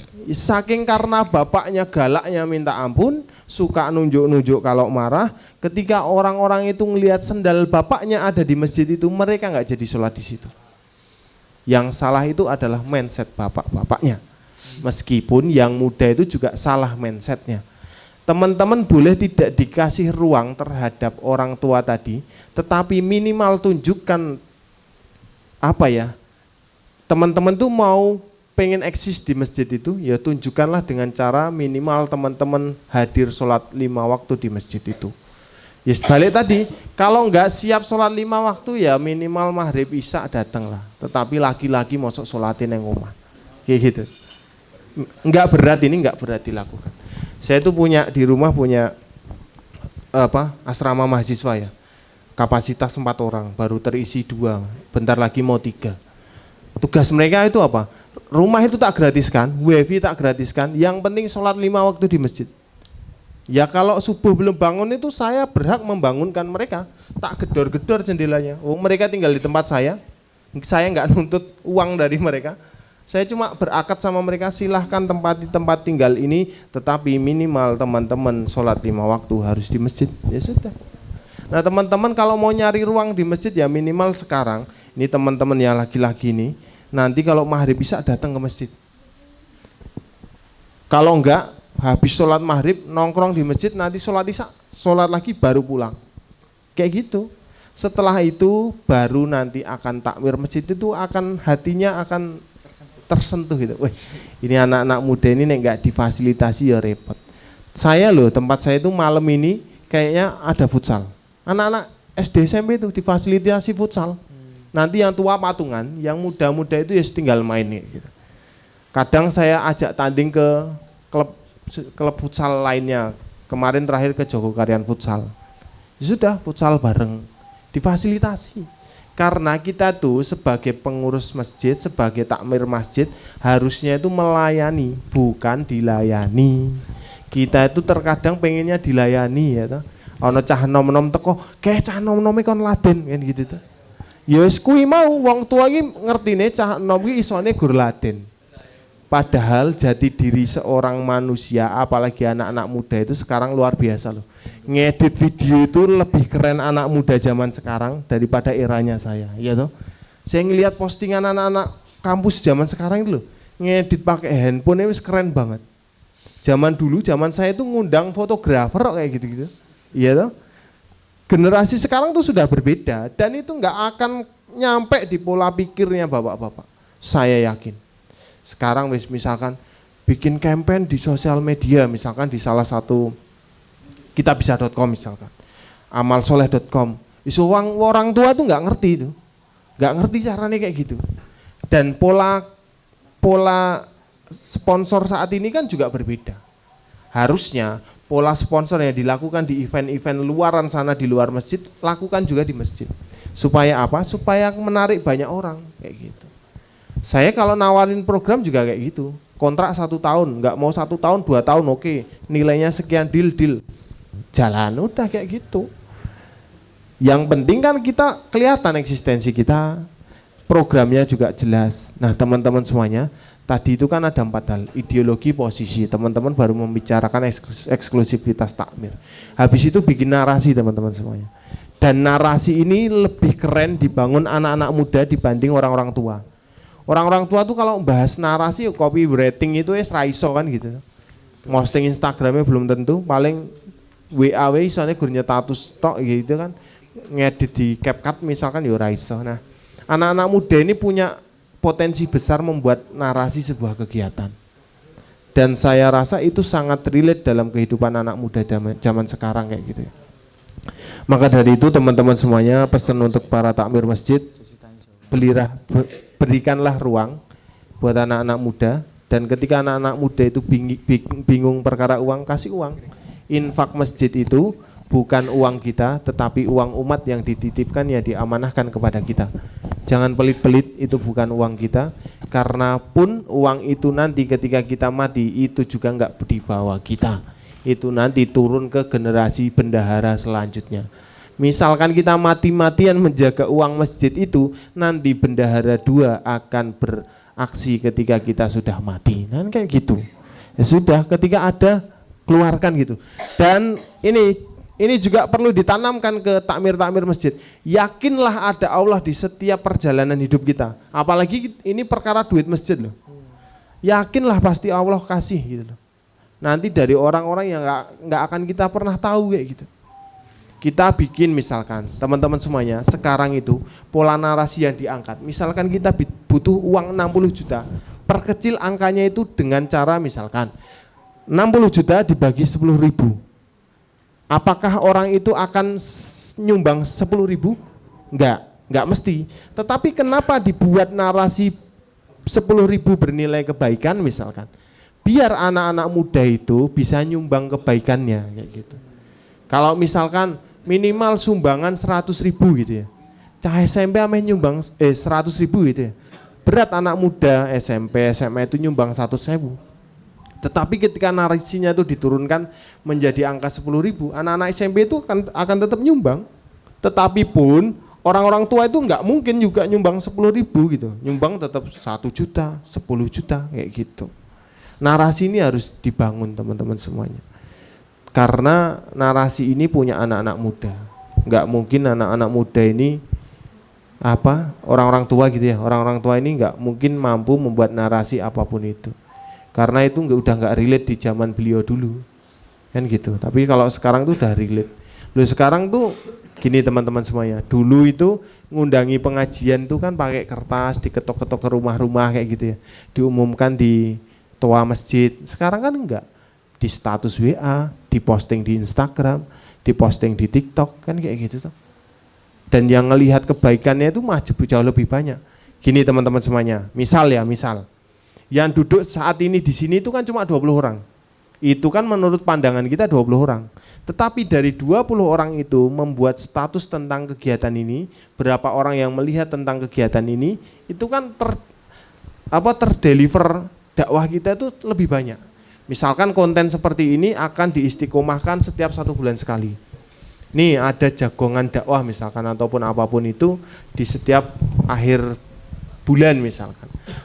Tolong teman-teman foto kegiatan ini posting ke status WA teman-teman. Sudah dilakukan belum? Sudah. Nah, ya sekarang kalau belum, sekarang foto momennya silahkan upload di sosial media ataupun bikin status WA tentang kegiatan ini. Oke. Saat ini yang datang di sini 20 orang, besok akan bertambah. Minimal yang melihat status WA kemarin hari ini akan bertanya, itu setiap hari apa ya kayak gitu. Kan kayak gitu. Nah, teman-teman semuanya jangan pernah berkecil hati gitu ya. Nah, ada lagi yang mau ditanyakan? I-nya diselesaikan dulu, Mas. I-nya. Posisi, ideologi, narasi. Oke, oh ya, satu lagi. Ya.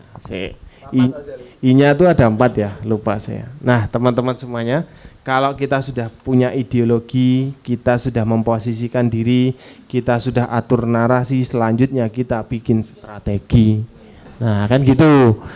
Anak-anak muda sudah ke masjid nih, karena narasi yang dibangun tadi sudah sampai. Habis itu kita bikin strategi supaya anak muda lebih banyak yang datang ke masjid. Nah, kan ini sudah nih, ini ceritanya, narasi sudah terbangun, anak-anak muda sudah eksis di masjid itu, kita bikin strategi. Contoh strategi misalkan ketika kita bicara masjid makan-makan, ada tuh masjid A, ini yang fokus terhadap makan-makan. Masjid yang berbicara terkait hukum, ataupun ketika teman-teman terlilit pinjol, ada di masjid itu. Mereka menawarkan sebuah program, diantaranya adalah menghubungkan dengan seorang pengacara untuk membahas perkara ketika kita terlilit pinjol. Nah, terus habis itu bikin strategi, apalagi kita juga ketika bicara strategi balik lagi ke masjidnya. Kita lihat dulu masjidnya ini dominan buat siapa? masjid ini ternyata ada di tengah kampung, yang mana jamaahnya warga di sekitar kampung. Oke, strategi kita saat ini adalah memikirkan warga di sekitar kampung itu biar lebih sejahtera. Awalnya di situ. Tawari kalau pengajian pakainya snack, ganti pakai makan. Karena logika tanpa logistik itu kan mustahil. Nah, ya ketika bicarakan seperti ini kan ini relate dengan bahasa kalian kayak gitu. Akhirnya tertarik kayak gitu. Nah, makanya kalau poster pengajian itu loh disediakan makan nasi kebuli ya. Nah, ada lagi masjid di kala Ramadan yang menyajikan 30 menu hidangan tradisional di seluruh Indonesia. Tahu di masjid mana? Sangat tahu, ada menunya. Masjid kalau pengajian ada menunya loh. Mas Kamu GM itu ada, Masjid Suhada juga ada, Masjid Jogokaryan juga kayak gitu. Nah, karena teman-teman semuanya, anak-anak muda itu dikasih konsumsi, diajak diskusi, itu enak gitu loh. Tapi kalau nggak ada konsumsi, dia ada diskusi, sepet kan itu. Wedang erano kan gitu. Kita membicarakan umat yang besar, tetapi perutnya teman-teman itu nggak difasilitasi ya wes, wah memeng gitu. Nanti mentok-mentok kita berjuang di jalan Allah, tapi kita juga berjuang di perut kita sendiri kan juga repot, kayak gitu mas. Jadi tadi ideologi, posisi, narasi, yang terakhir kita tentukan strategi kita. Oke, aplaus dulu buat Mas Bejo teman-teman semuanya. Oke, sangat menarik dan kompleks apa yang disampaikan Mas Bejo teman-teman. Sesuai susunan acara Mas Bejo, karena memang sudah podcast. Siap. Sekarang adalah diskusi sesi tanya jawab. Satu termin dulu teman-teman, monggo 2 sampai 3 orang. Adakah yang ingin ditanyakan? Ya, tentang apapun lah. 2 orang. Oke, satu Monggo. lagi. 3 orang. Good job. Langsung antri di depan sini ya Mas ya? Sampai Wo? Sampai. Oke.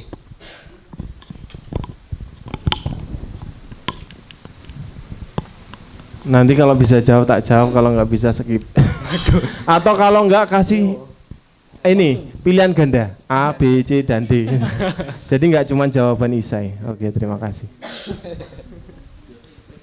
Oh ya, saya izin bertanya Pak. Perkenalan dulu. Oh ya, ini saya Rangga Kurnia Arafa. Dari mana ini? Dari tadi Pak. Jadi saya izin bertanya. Jadi kan dulu sempet kalau nggak salah Mas Bejo itu, Pak ya, Pak Bejo. Ustadz. Oh Ustadz. Mas enggak, Mas. Itu sempat viral di Google. Nah, saya cuma mau tanya, kenapa Pak Bejo waktu membersihkan masjid itu, mohon maaf, menggunakan baju Spiderman. Nah itu kan sangat menarik banget tuh Pak untuk kalangan anak muda, begitu. Kenapa Pak? Oke, kemarin itu saya ngelihat di sosial media itu banyak yang membicarakan ulang tahunnya si pemain Spiderman yang work from home itu loh, siapa itu pemainnya? Tom Holland, okay. Nah itu kan ulang tahun. Ketika dia ulang tahun banyak orang mengucapkan dan banyak orang membicarakan itu. Ya sudah, superhero itu yang saya pakai. Dan itu cara kita menggait media supaya media datang kepada kita. Karena kebaikan itu juga harus digimikkan. Ya, kalau teman-teman tak ajak baik tetapi standar orang dulu, mungkin orang-orang nggak akan mau, anak-anak muda nggak akan mau. Tetapi ketika kita pakai gimmick yang itu arahnya juga tetap kebaikan, orang-orang akan suka. Loh sekarang itu banyak kebaikan yang diposting juga itu kan hasil dari sebuah acting toh. Ya toh, minimal skripnya dikasih dulu. Mas, gini dulu ya gitu. Nah, nanti habis itu diposting, di video dulu, diedit, diposting. Nah, maka dari itu saya mencoba dakwah itu lewat situ supaya juga semakin banyak orang yang membicarakan. Teman-teman pernah lihat ketika ada topi jerami dalam aksi bela Palestina, itu apakah sesuatu yang tidak disengaja? Tidak. Ada bendera One Piece berkibar di antara bendera Palestina, itu juga sebuah cara supaya menggiring opini anak muda, dan ternyata itu viral. Dan langkah itu juga yang saya lakukan. Teman-teman semuanya, kalau teman-teman di sini adalah pelaku kebaikan, coba berpikir di luar nalar kebaikan orang kebanyakan. Nek bahasanya sekarang tuh out of the box gitu ya. Ya kayak gitu. Sekarang itu zamannya kayak gitu. Nek teman-teman nggak ngikuti ya wis percuma gitu loh. Teman-teman stuck dengan kegiatan yang sama, dengan cara yang sama, istiqomah di hadapan Allah Subhanahu wa taala bernilai pahala. Tetapi kalau pengen menggait sebanyak-banyaknya orang, menggait sebanyak-banyaknya media untuk membicarakan, minimal buat kegiatan yang di luar nalar berpikir manusia kebanyakan. Ya kan gini, kita misalkan sewa kostum 250.000, impact yang kita dapatkan powerful lebih dari itu. Misalkan kita akhirnya digandeng sebuah brand, kita digandeng sebuah media besar. Daripada kita ngeluarin uang 250.000 buat ngiklanin postingan kita, kan lebih baik kayak gitu. Impactnya lebih powerful karena yang posting itu secara bahasanya akreditasinya itu lebih keren gitu. Secara personal brandingnya juga lebih bagus. Saya lebih memilih itu daripada kita ngiklan berbayar. Dan hasilnya memang powerful. Dulu saya pernah juga dikontak salah satu brand. Oh ya, setelah saya bikin postingan tentang itu, ada salah satu provider yang support kegiatan kita. Hasilnya kayak gitu. Jadi dilihatnya itu viral aja, enggak. Tetapi kan setelah itu eksistensi semakin terlihat, banyak brand-brand yang akan melirik, akhirnya mereka mensupport kegiatan kita. Nah, dari mana kegiatan saya ini dapat support? Ya dari sponsor. Bagaimana menggait sponsor, tawarkan benefit yang akan kita berikan. Nah, cara menggaitnya ya dengan cara-cara di luar nalar itu. Makanya kalau teman-teman punya kegiatan yang diistiqomahkan di situ, coba berpikir di mana teman-teman pengen menggait. Misalkan teman-teman pengen menggait sebuah brand kosmetik, misalkan ya. Di dalam sebuah kegiatan yang teman-teman lakukan, shoot misalkan cowok-cowok ganteng, shoot misalkan cewek-cewek cantik. Nah, nanti supaya apa? Itu jadikan talent yang nantinya supaya orang itu akan melihat itu hingga akhirnya brand kosmetik masuk ke mereka, ke kita kayak gitu. Itu yang saya lakukan teman-teman semuanya. Ada lagi yang mau ditanyakan?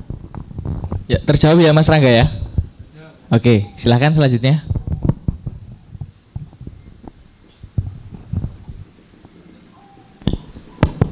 Izin bertanya Mas Bejo. Perkenalkan, nama saya Irfan dari salah satu tim media masjid. Mungkin yang saya tanyakan Mas, bagaimana membuat dakwah digital itu lebih kena ke anak muda Mas? Karena selama ini impact kita tuh lebih global Mas, banyak yang ketuanya. Mungkin itu sih Mas. Sekarang bikin kontennya video, sudah enggak zaman lagi foto. Kalaupun foto minimal dikasih background toh. Sekarang kan dunianya gitu. Lihat teman-teman semuanya, orang Indonesia sekarang lebih banyak pakai mesin pencarian TikTok daripada mesin pencarian Google. Relate loh ini. Dan memang fakta. Coba teman-teman semuanya nyari referensi makanan, akan nyari orang yang food vlogger yang suka posting makanan berupa video daripada ulasan di Google, ya toh, ulasan di Google Map. Ini relate loh. Maka dari itu teman-teman semuanya buatlah media berbentuk video. Saya kalau bikin campaign lebih banyak video. Yang itu nanti bisa diiklankan berbayar atau enggak ya sudah disepamkan di grup-grup WA, disepamkan di status teman-teman semuanya. Makanya teman-teman semuanya itu kalau bikin kebaikan itu sevisi, semisi udah enak. Kita punya 20 orang, yang minimal 20 orang itu punya WA, ya sudah hari ini kita posting. Diposting di mana aja semuanya. Teman-temannya punya TikTok, posting di TikTok. Teman-teman punya di Instagram, posting di Instagram. Dan jangan pernah malu teman-teman semuanya memposting kebaikan meskipun follower kalian nggak sampai 1000 kan gitu. Lah teman-teman tuh follower nggak nyampe 1000 wis gayane wis kaya apa selebgram itu loh, repot itu. Wah, anu kak aku ki senengane posting pacarku misalkan kayak gitu toh. Maka dari itu, nih kita punya tim, kita jadi seorang tim media, bikin timeline. Oke teman-teman semuanya, kita bikin video ini tolong status WA jam sekian, jebret. Oke. Habis itu teman-teman kita bikin poster ini kasih backsound, tolong posting di teman-teman kalau pernah lihat aksi bela Palestina itu yang sering terjadi di Jogja itu persiapannya enggak lama loh. 2 hari, 3 hari, tapi apa yang dilakukan teman-teman media di sana itu senantiasa memberikan timeline yang harus dikerjakan bersama. Oke teman-teman semuanya kita posting. Oke teman-teman semuanya kita upload ya kayak gitu. Dan buatlah narasi berupa video. Sekarang zamannya kayak gitu. Bikin poster video. Kalau enggak bikin poster gambar kasih backsound. Dan bikinlah poster yang relate dengan kehidupan anak muda gitu loh. Tadi kan sudah saya sampaikan. Jangan bikin postingan yang sepuh itu loh. Iya toh. Postingan gambarnya sepuh banget. Iki wis pengajian wong tua kan kayak gitu. Tetapi kalau kita bikin konten yang teman-teman semuanya balik ke kegiatan bersih-bersih masjid saya. Bersih-bersih masjid saya dulu itu kenapa viral? Karena saya bikin poster di setiap kegiatan. Jadi misalkan kita datang ke masjid A, kita bikin posternya pengajian bersih-bersih masjid di masjid A, undangan terbuka untuk umum. Dan saya pernah viral di Jakarta teman-teman semuanya. Ada poster itu, poster waktu itu ukuran Facebook. Saya posting di Facebook, habis itu bagikan ulang itu loh, di share sama salah satu media besar. Sampai hari ini poster itu masih. Padahal posternya itu cuma ember, terus sabun-sabun kayak gitu. Layanan bersih-bersih masjid gratis. Itu viral zaman dulu dan sampai hari ini karena yang saya tawarkan kebersihan. Tadi masih ada yang WA daerah Jaksel. Padahal kami ada di sini. Dan wasilah itu teman-teman semuanya, alhamdulillah sekarang makin banyak teman-teman yang bergerak peduli terhadap kebersihan masjid. Ya, saya pernah merasakan di mana momen media Jakarta itu datang ke Jogja. Hanya perkara nyari saya ngajak bersih-bersih masjid. Itu saya sudah pernah mengalami di fase itu. Makanya teman-teman media saat ini bikinlah poster yang relate dengan kehidupan anak muda, dari temanya, dari corak warnanya, dari komposisi bentuk gambarnya. Jangan terlalu kaku. Dan jangan pernah takut mengambil tema yang mungkin itu kalau orang tua bilang, "Ki pengajian apa-apa sih Mas?" kayak gitu. Ya sudah, ya memang sekarang kayak gitu kok. Gitu loh. Kita harus ngikuti zaman, kita harus punya komitmen, Pak. Niki tujuannya buat gandeng anak-anak muda yang harus relate dengan kehidupan anak muda kayak gitu. Nah, kalau kita bahas pengajian sepuh-sepuh terus, nanti anak muda itu nggak akan datang ke masjid. Kayak gitu. Sesekali undang ustadz yang nggak kaku-kaku banget, datang pakai kaos misalkan, pakai kemeja yang dibuka nggak dikancingke kayak gitu. Nah, saya pun pakai kimono kayak gini itu juga strategi saya supaya kalau ke masjid masih dibilang sopan. Ya toh. Kalau bepergian tuh nggak kelihatan alim. Kalau saya pergi pakai baju koko gitu, nanti kelihatan alimnya. Pakai rompi sholat gitu kan kelihatan alimnya. Nah, tapi kalau pakai baju kayak gini nanti ketika mau sholat kabur sholat aman kayak gitu. Dan teman-teman semuanya kalau pakai kaos datang ke masjid itu ya dicek loh. Di belakangnya itu jangan ada kelihatan gambar gede loh. Teman-teman itu mau ke masjid, nih yo belakangnya itu moco, yang baca monyet gitu kan mah repot toh. Terus kalau enggak ada kaos pertanyaan, sebutkan buah yang bikin monyet bingung. Ada ini arah ini loh, kayak gini-gini toh. Apel, bukan itu. Sini melon, bukan. Terus turun sendiri. Nah kan monyetnya bingung kan menyakitkan toh itu. Jadi akhirnya orang yang sholat tuh gini. Oh ini jawabnya. Nah kan monyetnya bingung kayak gitu. Nah teman, iya akhirnya nggak jadi sholat gimana Jur? Badut ini. Nah teman-teman semuanya makanya pun kalau teman-teman ke masjid ya pakai kaos boleh pakai kaos, tapi jangan pernah pakai kaos yang di belakangnya itu terlihat penuh gambar gitu loh. Apalagi belakang kaosnya caleg wis repot toh. Programnya amanah, tepat sasaran, tepat guna kayak gitu-gitu akhirnya dibocor terus. Apalagi pakai kaos partai yang transparan itu loh, yang harganya murah itu ya repot juga. Akhirnya lekuk tubuh di sini kelihatan, Aku ngerti ternyata bapak ning anu ndek panu lho ning gini gitu tuh. Karena kaosnya tadi transparan. Gitu teman-teman saya. Kalau teman-teman jadi tim media bikin timeline yang bagus. Bareng serentak, ayo posting serentak wajib. Nanti ada yang ngecek, misalkan masalah yang ngecek. Ki sapa ki rong posting gitu, ditegaskan kayak gitu.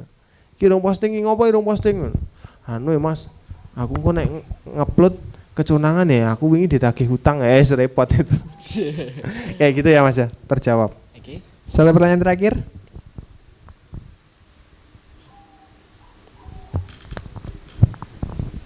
Yuk, langsung Mas Arif. Izin bertanya. Boleh. Perkenalan dulu. Perkenalkan, nama saya Arif Ramadan. Saya mau bertanya, untuk berubah lebih baik itu kata Masnya tadi harus keluar dari circle yang lingkungan yang kurang baik. Itu tips dan triknya gimana Mas biar berani untuk memulai meninggalkan lingkungan yang kurang positif lah. Masalahnya zaman sekarang tuh seringkali cuma babi yang sering dianggap haram.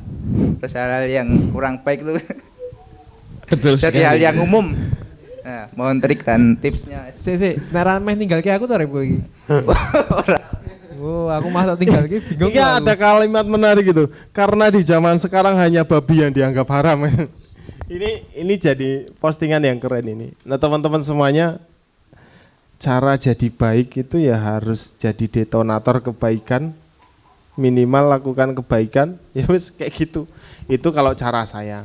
Tapi kalau jangan menceramai dulu lah gitu. Itu paling penak, jangan menceramai dulu. Jadi lakukan kebaikan itu untuk diri kita dulu. Terus saya malah nggak fokus terfokus sama babi tadi loh. Nah gini, saya punya analogi sederhana kayak gini. Telur itu kalau dipecahkan dari luar bisa jadi endok wok, bisa jadi telur dadar, bisa jadi telur ceplok, iya toh. Tetapi ketika telur itu pecah dari dalam, dia akan menjadi sesuatu yang baru, iya toh. Tuh kepompong itu, kalau belum waktunya keluar dari cangkangnya, sengaja kita sobek, dia nggak akan jadi kupu-kupu. Tetapi ketika kepompong itu kita biarkan untuk keluar dari cangkangnya sesuai pengorbanannya dia akan jadi binatang baru. Telur itu, telur ayam, kalau kita pecahkan dari luar ya itu tadi mentok-mentok jadi telur ceplok, mentok-mentok jadi telur dadar, mentok-mentok di ublak-ublak karo Indomie. Tetapi ketika telur itu keluar menetas dari dalam menjadi sebuah pribadi baru, binatang baru, bentuk baru. Nah teman-teman semuanya, sejatinya perubahan itu dimulai dari diri kita. Sekuat apapun dorongan dari luar, kalau kitanya sendiri itu nggak kuat terhadap keinginan kita, nggak komitmen terhadap keinginan kita, ya nggak jadi apa-apa. Kan kayak gitu loh. Dan ini ada dannya, anak muda sekarang lebih suka segala sesuatu yang instan tanpa melihat pengorbanannya. Sekarang gini, Willy Salim dulu ketika postingannya sedikit, apa teman-teman ngelihat? Enggak, itu. Tapi ketika Willy Salim postingannya luar biasa, teman-teman baru ngelihat, wah ternyata enak ya jadi orang sukses gitu. Ternyata ketika dilihat postingannya Willy Salim 10 juta postingan misalkan. Di postingan pertama itu kita nggak ketemu momen itu kayak gitu. Tetapi ketika sudah viral banyak membicarakan kita lagi follow. Kan kayak gitu. Kita dulu ketika binomo dan sebagainya kayak gitu ngelihat popularitas orang itu, keren gini numpak kayak gini. Wah aku pengen kayak gitu. Tapi kita nggak melihat pengorbanannya mereka dulu gitu loh. Perjuangan mereka dulu gitu loh. Bahkan di titik terendahnya dia tuh kita nggak tahu gitu. Dan bisa jadi kita nggak mau tahu. Ini PR juga buat kita semuanya. Bahwasanya puncak kejayaan kita itu bukan segala sesuatu yang gitu loh. Kalau kita terlahir kaya ya monggo gitu loh. Itu karena kekayaan warisan kita. Tetapi kalau kita itu memulai fase dari nol, bahkan minus, ya nikmati itu loh. Follow me-nya itu dari situ. Dari minus, nol, plus dikit, plus banyak hingga dia sampai ke puncak tertingginya dia kan gitu. Lah kita itu sekarang tuh dihadapkan dengan lingkungan yang kayak gitu ya teman-teman semuanya. Kita itu membicarakan orang di mana orang itu di titik popularitas dia. Kalau titik terendah dia itu kita nggak mau tahu dan bahkan nggak mau membicarakan. Siapa sangka seorang juragan 99 itu mengawali bisnisnya dari cuci motor, jualan kemoceng kan gitu, nggak tahu toh kalau dia nggak menyampaikannya itu kayak gitu. Seorang, mohon maaf, ketika Dokter Wahyu DRW Skincare itu ya memulai produk skincare-nya DRW itu, beliau bahkan dimulai dengan minus waktu itu. Pernah cerita ke saya punya hutang miliaran dengan orang-orang hingga akhirnya sekarang ke titik puncak Ramadan loh. Kalau Ramadan itu beliau cerita sendiri, mobil mahalnya dia itu dijual disedekahkan. Oh enggak, keren itu, keren banget. Tetapi apa kita peduli ketika beliau dulu di titik terendah itu? Ya kita bisa jadi nggak mau tahu dan itu bisa jadi paling kita batin, lah kui kan urusanmu kayak gitu toh. Nah itu teman-teman semuanya. Kita mulai dari diri kita sendiri, dari hati kita yang terdalam. Kita tanya. Nah teman-teman semuanya, kita itu pandai menulis identitas diri, tetapi kita sulit untuk menemukan jati diri. Makanya di kurikulum vitae ketika kita melamar pekerjaan yang ditulis itu identitas, bukan jati diri. Nama, alamat, golongan darah, pernah kerja di mana, pernah sekolah di mana, itu kan identitas diri kita, bukan jati diri kita. Kita tuh sulit loh menuliskan jati diri kita. Sekarang kita tanya, misalkan Mas Alan, coba sebutkan 10 kebaikan yang pernah jenengan lakukan. Disebutkan itu sama Mas Alan, 10. Coba sebutkan 5 keburukan jenengan yang pernah jenengan lakukan. Bingung malah. Bingung itu. Apa ya? Sik. Ki nek tak critakake, iki aib kayak gitu toh. Nah, kita itu kayak gitu. Kita itu mudah menuliskan identitas diri tetapi kita sulit menemukan jati diri. Makanya anak-anak muda tadi bingung. Kita kebanggaan kita ya bingung. Aku mencok ndono, aku mencok dene. Iya toh? Padahal blungon itu ketika mencok di tempat lain tuh mereka akan berubah warna. Dan teman-teman tuh anak-anak muda itu paling ya kayak gitu. Kayak blungon, menyesuaikan. Pindah ke sana jadi ke sana, pindah ke sini jadi ke sini. Karena kita itu enggak punya pegangan tadi. Makanya segala sesuatu mulailah dari diri kita sendiri, dari lubuk hati yang paling dalam. Bismillah kayak gitu. Niatkan saya merubah diri saya untuk kebaikan diri saya dan orang tua saya. Nah, balik lagi ke bersih-bersih masjid. Itu langkah saya menghapus dosa saya yang lalu.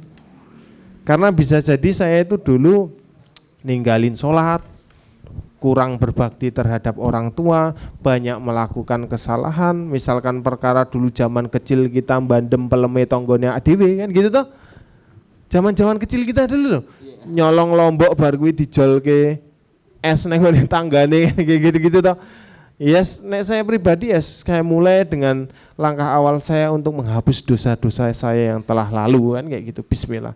Maka dari itu jati diri dimulai dari diri kita sendiri, dari lubuk hati yang paling dalam, sambil kita ucapkan bismillah, semoga ini jalan terindah yang saya lalui. Gitu Mas. Oke. Ya, mungkin kami juga sedikit mengalami apa ya Mas? Yang dipertanyakan oleh Mas Arif tadi. Jadi biasanya mungkin kalau kita mau berubah ke fase yang lebih baik Mas, terkadang kan kita dapat cibiran dari orang-orang. Terus nanti semisal kita biasanya kita main bareng tapi agak mengurangi. Nah itu kan nanti kita lama-lama juga agak merasakan nggak kepenak, istilahnya kayak gitu Mas. Nah untuk cara yang paling enak untuk mengatasi seperti itu tuh bagaimana ya Mas?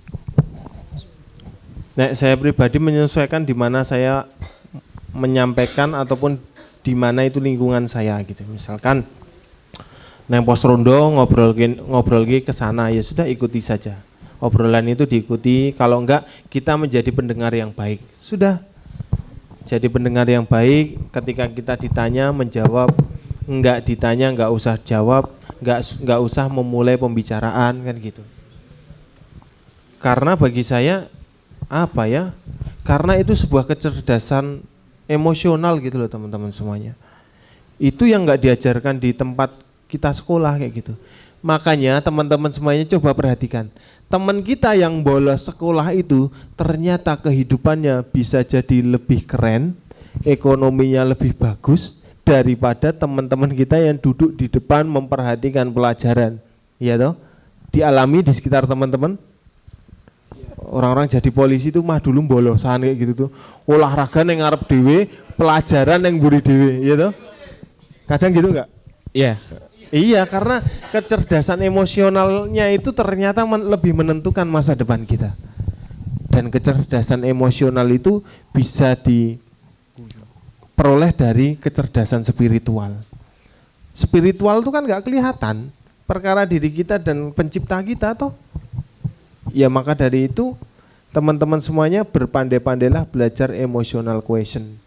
Teman-teman yang aktif di dunia sosial itu bisa jadi kecerdasan emosional dia itu bagus loh. Dia mampu menghadapi banyak karakter. Dia mampu menjadi pengasuh terhadap karakter-karakter orang yang berbeda.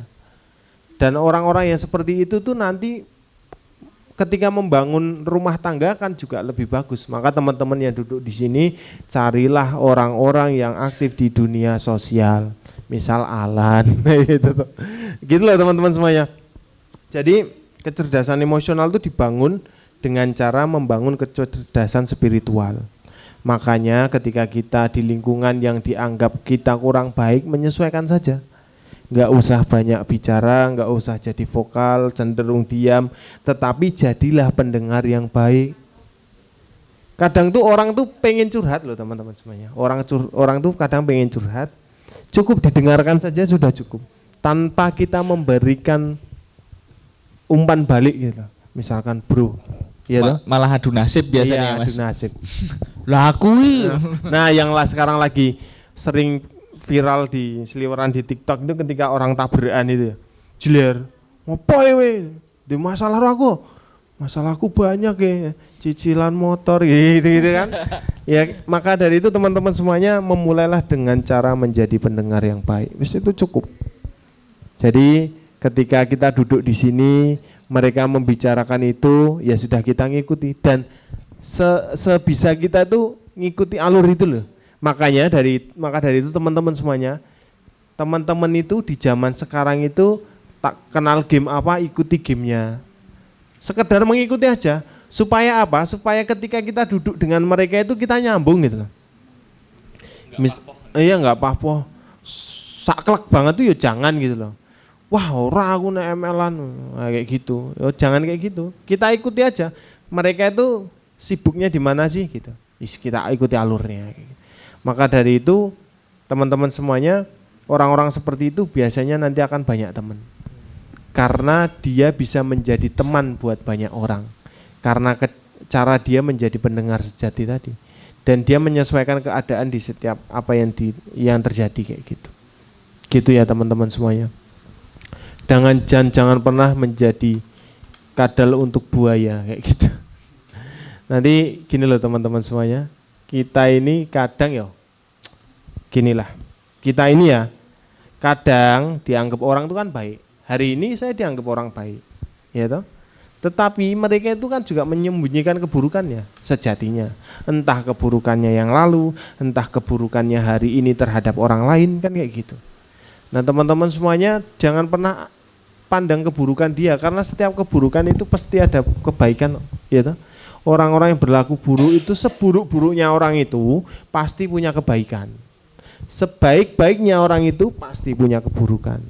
Karena kalau pepatah mengatakan itu, sedaging-dagingnya ikan pasti ada tulangnya, ada durinya, sekecil-kecilnya ikan pasti ada dagingnya toh. Kayak gitu. Maka dari itu teman-teman semua jangan pernah menjustifikasi orang. Dia buruk, dia baik, jangan. Karena meskipun dia buruk ada kebaikannya, dia baik pasti ada keburukannya. Makanya kecerdasan emosional kita itu harus kita bangun.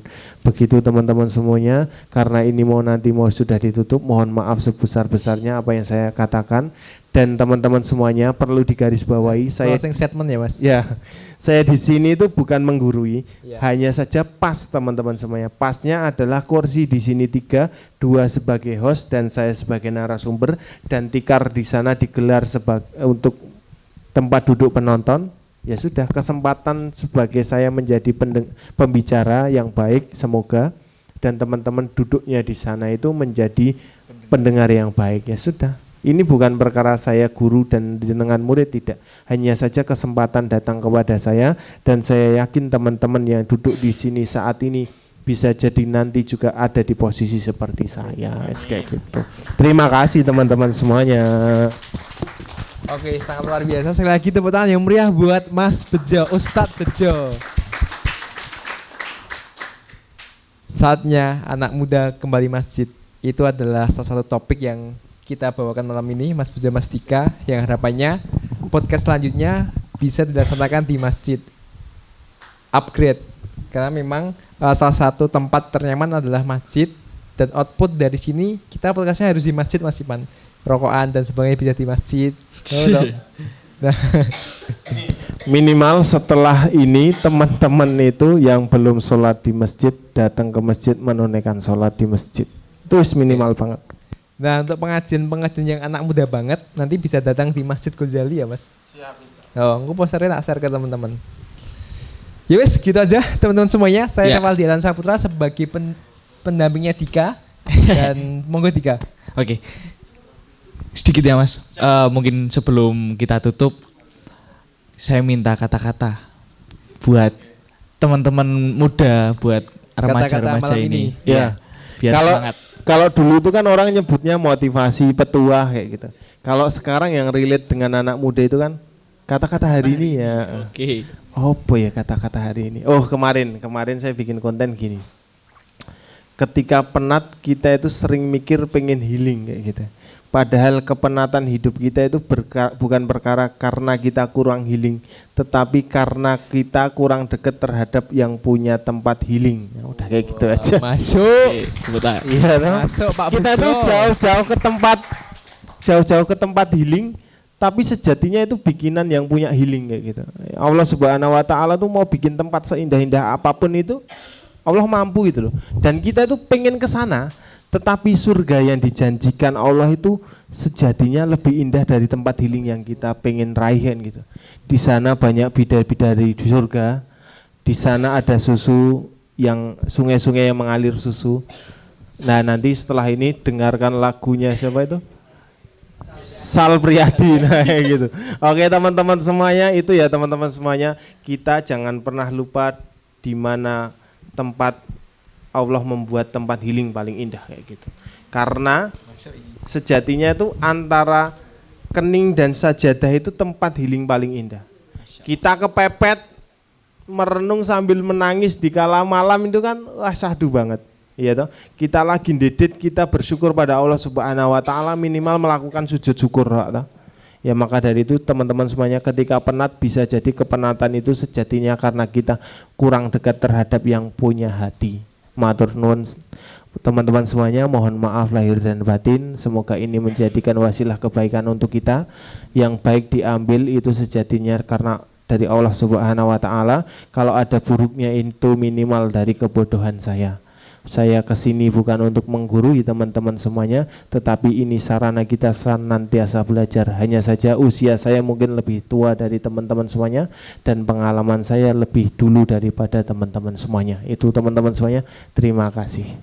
Oke, saya juga Rivaldi Alan Saputra dan Adhika Rifki Nadifiansah sebagai moderator pada malam hari ini juga mengucapkan banyak mohon maaf apabila kata, perbuatan, tindakan menyakiti hati teman-teman dan teman-teman juga kurang berkenan.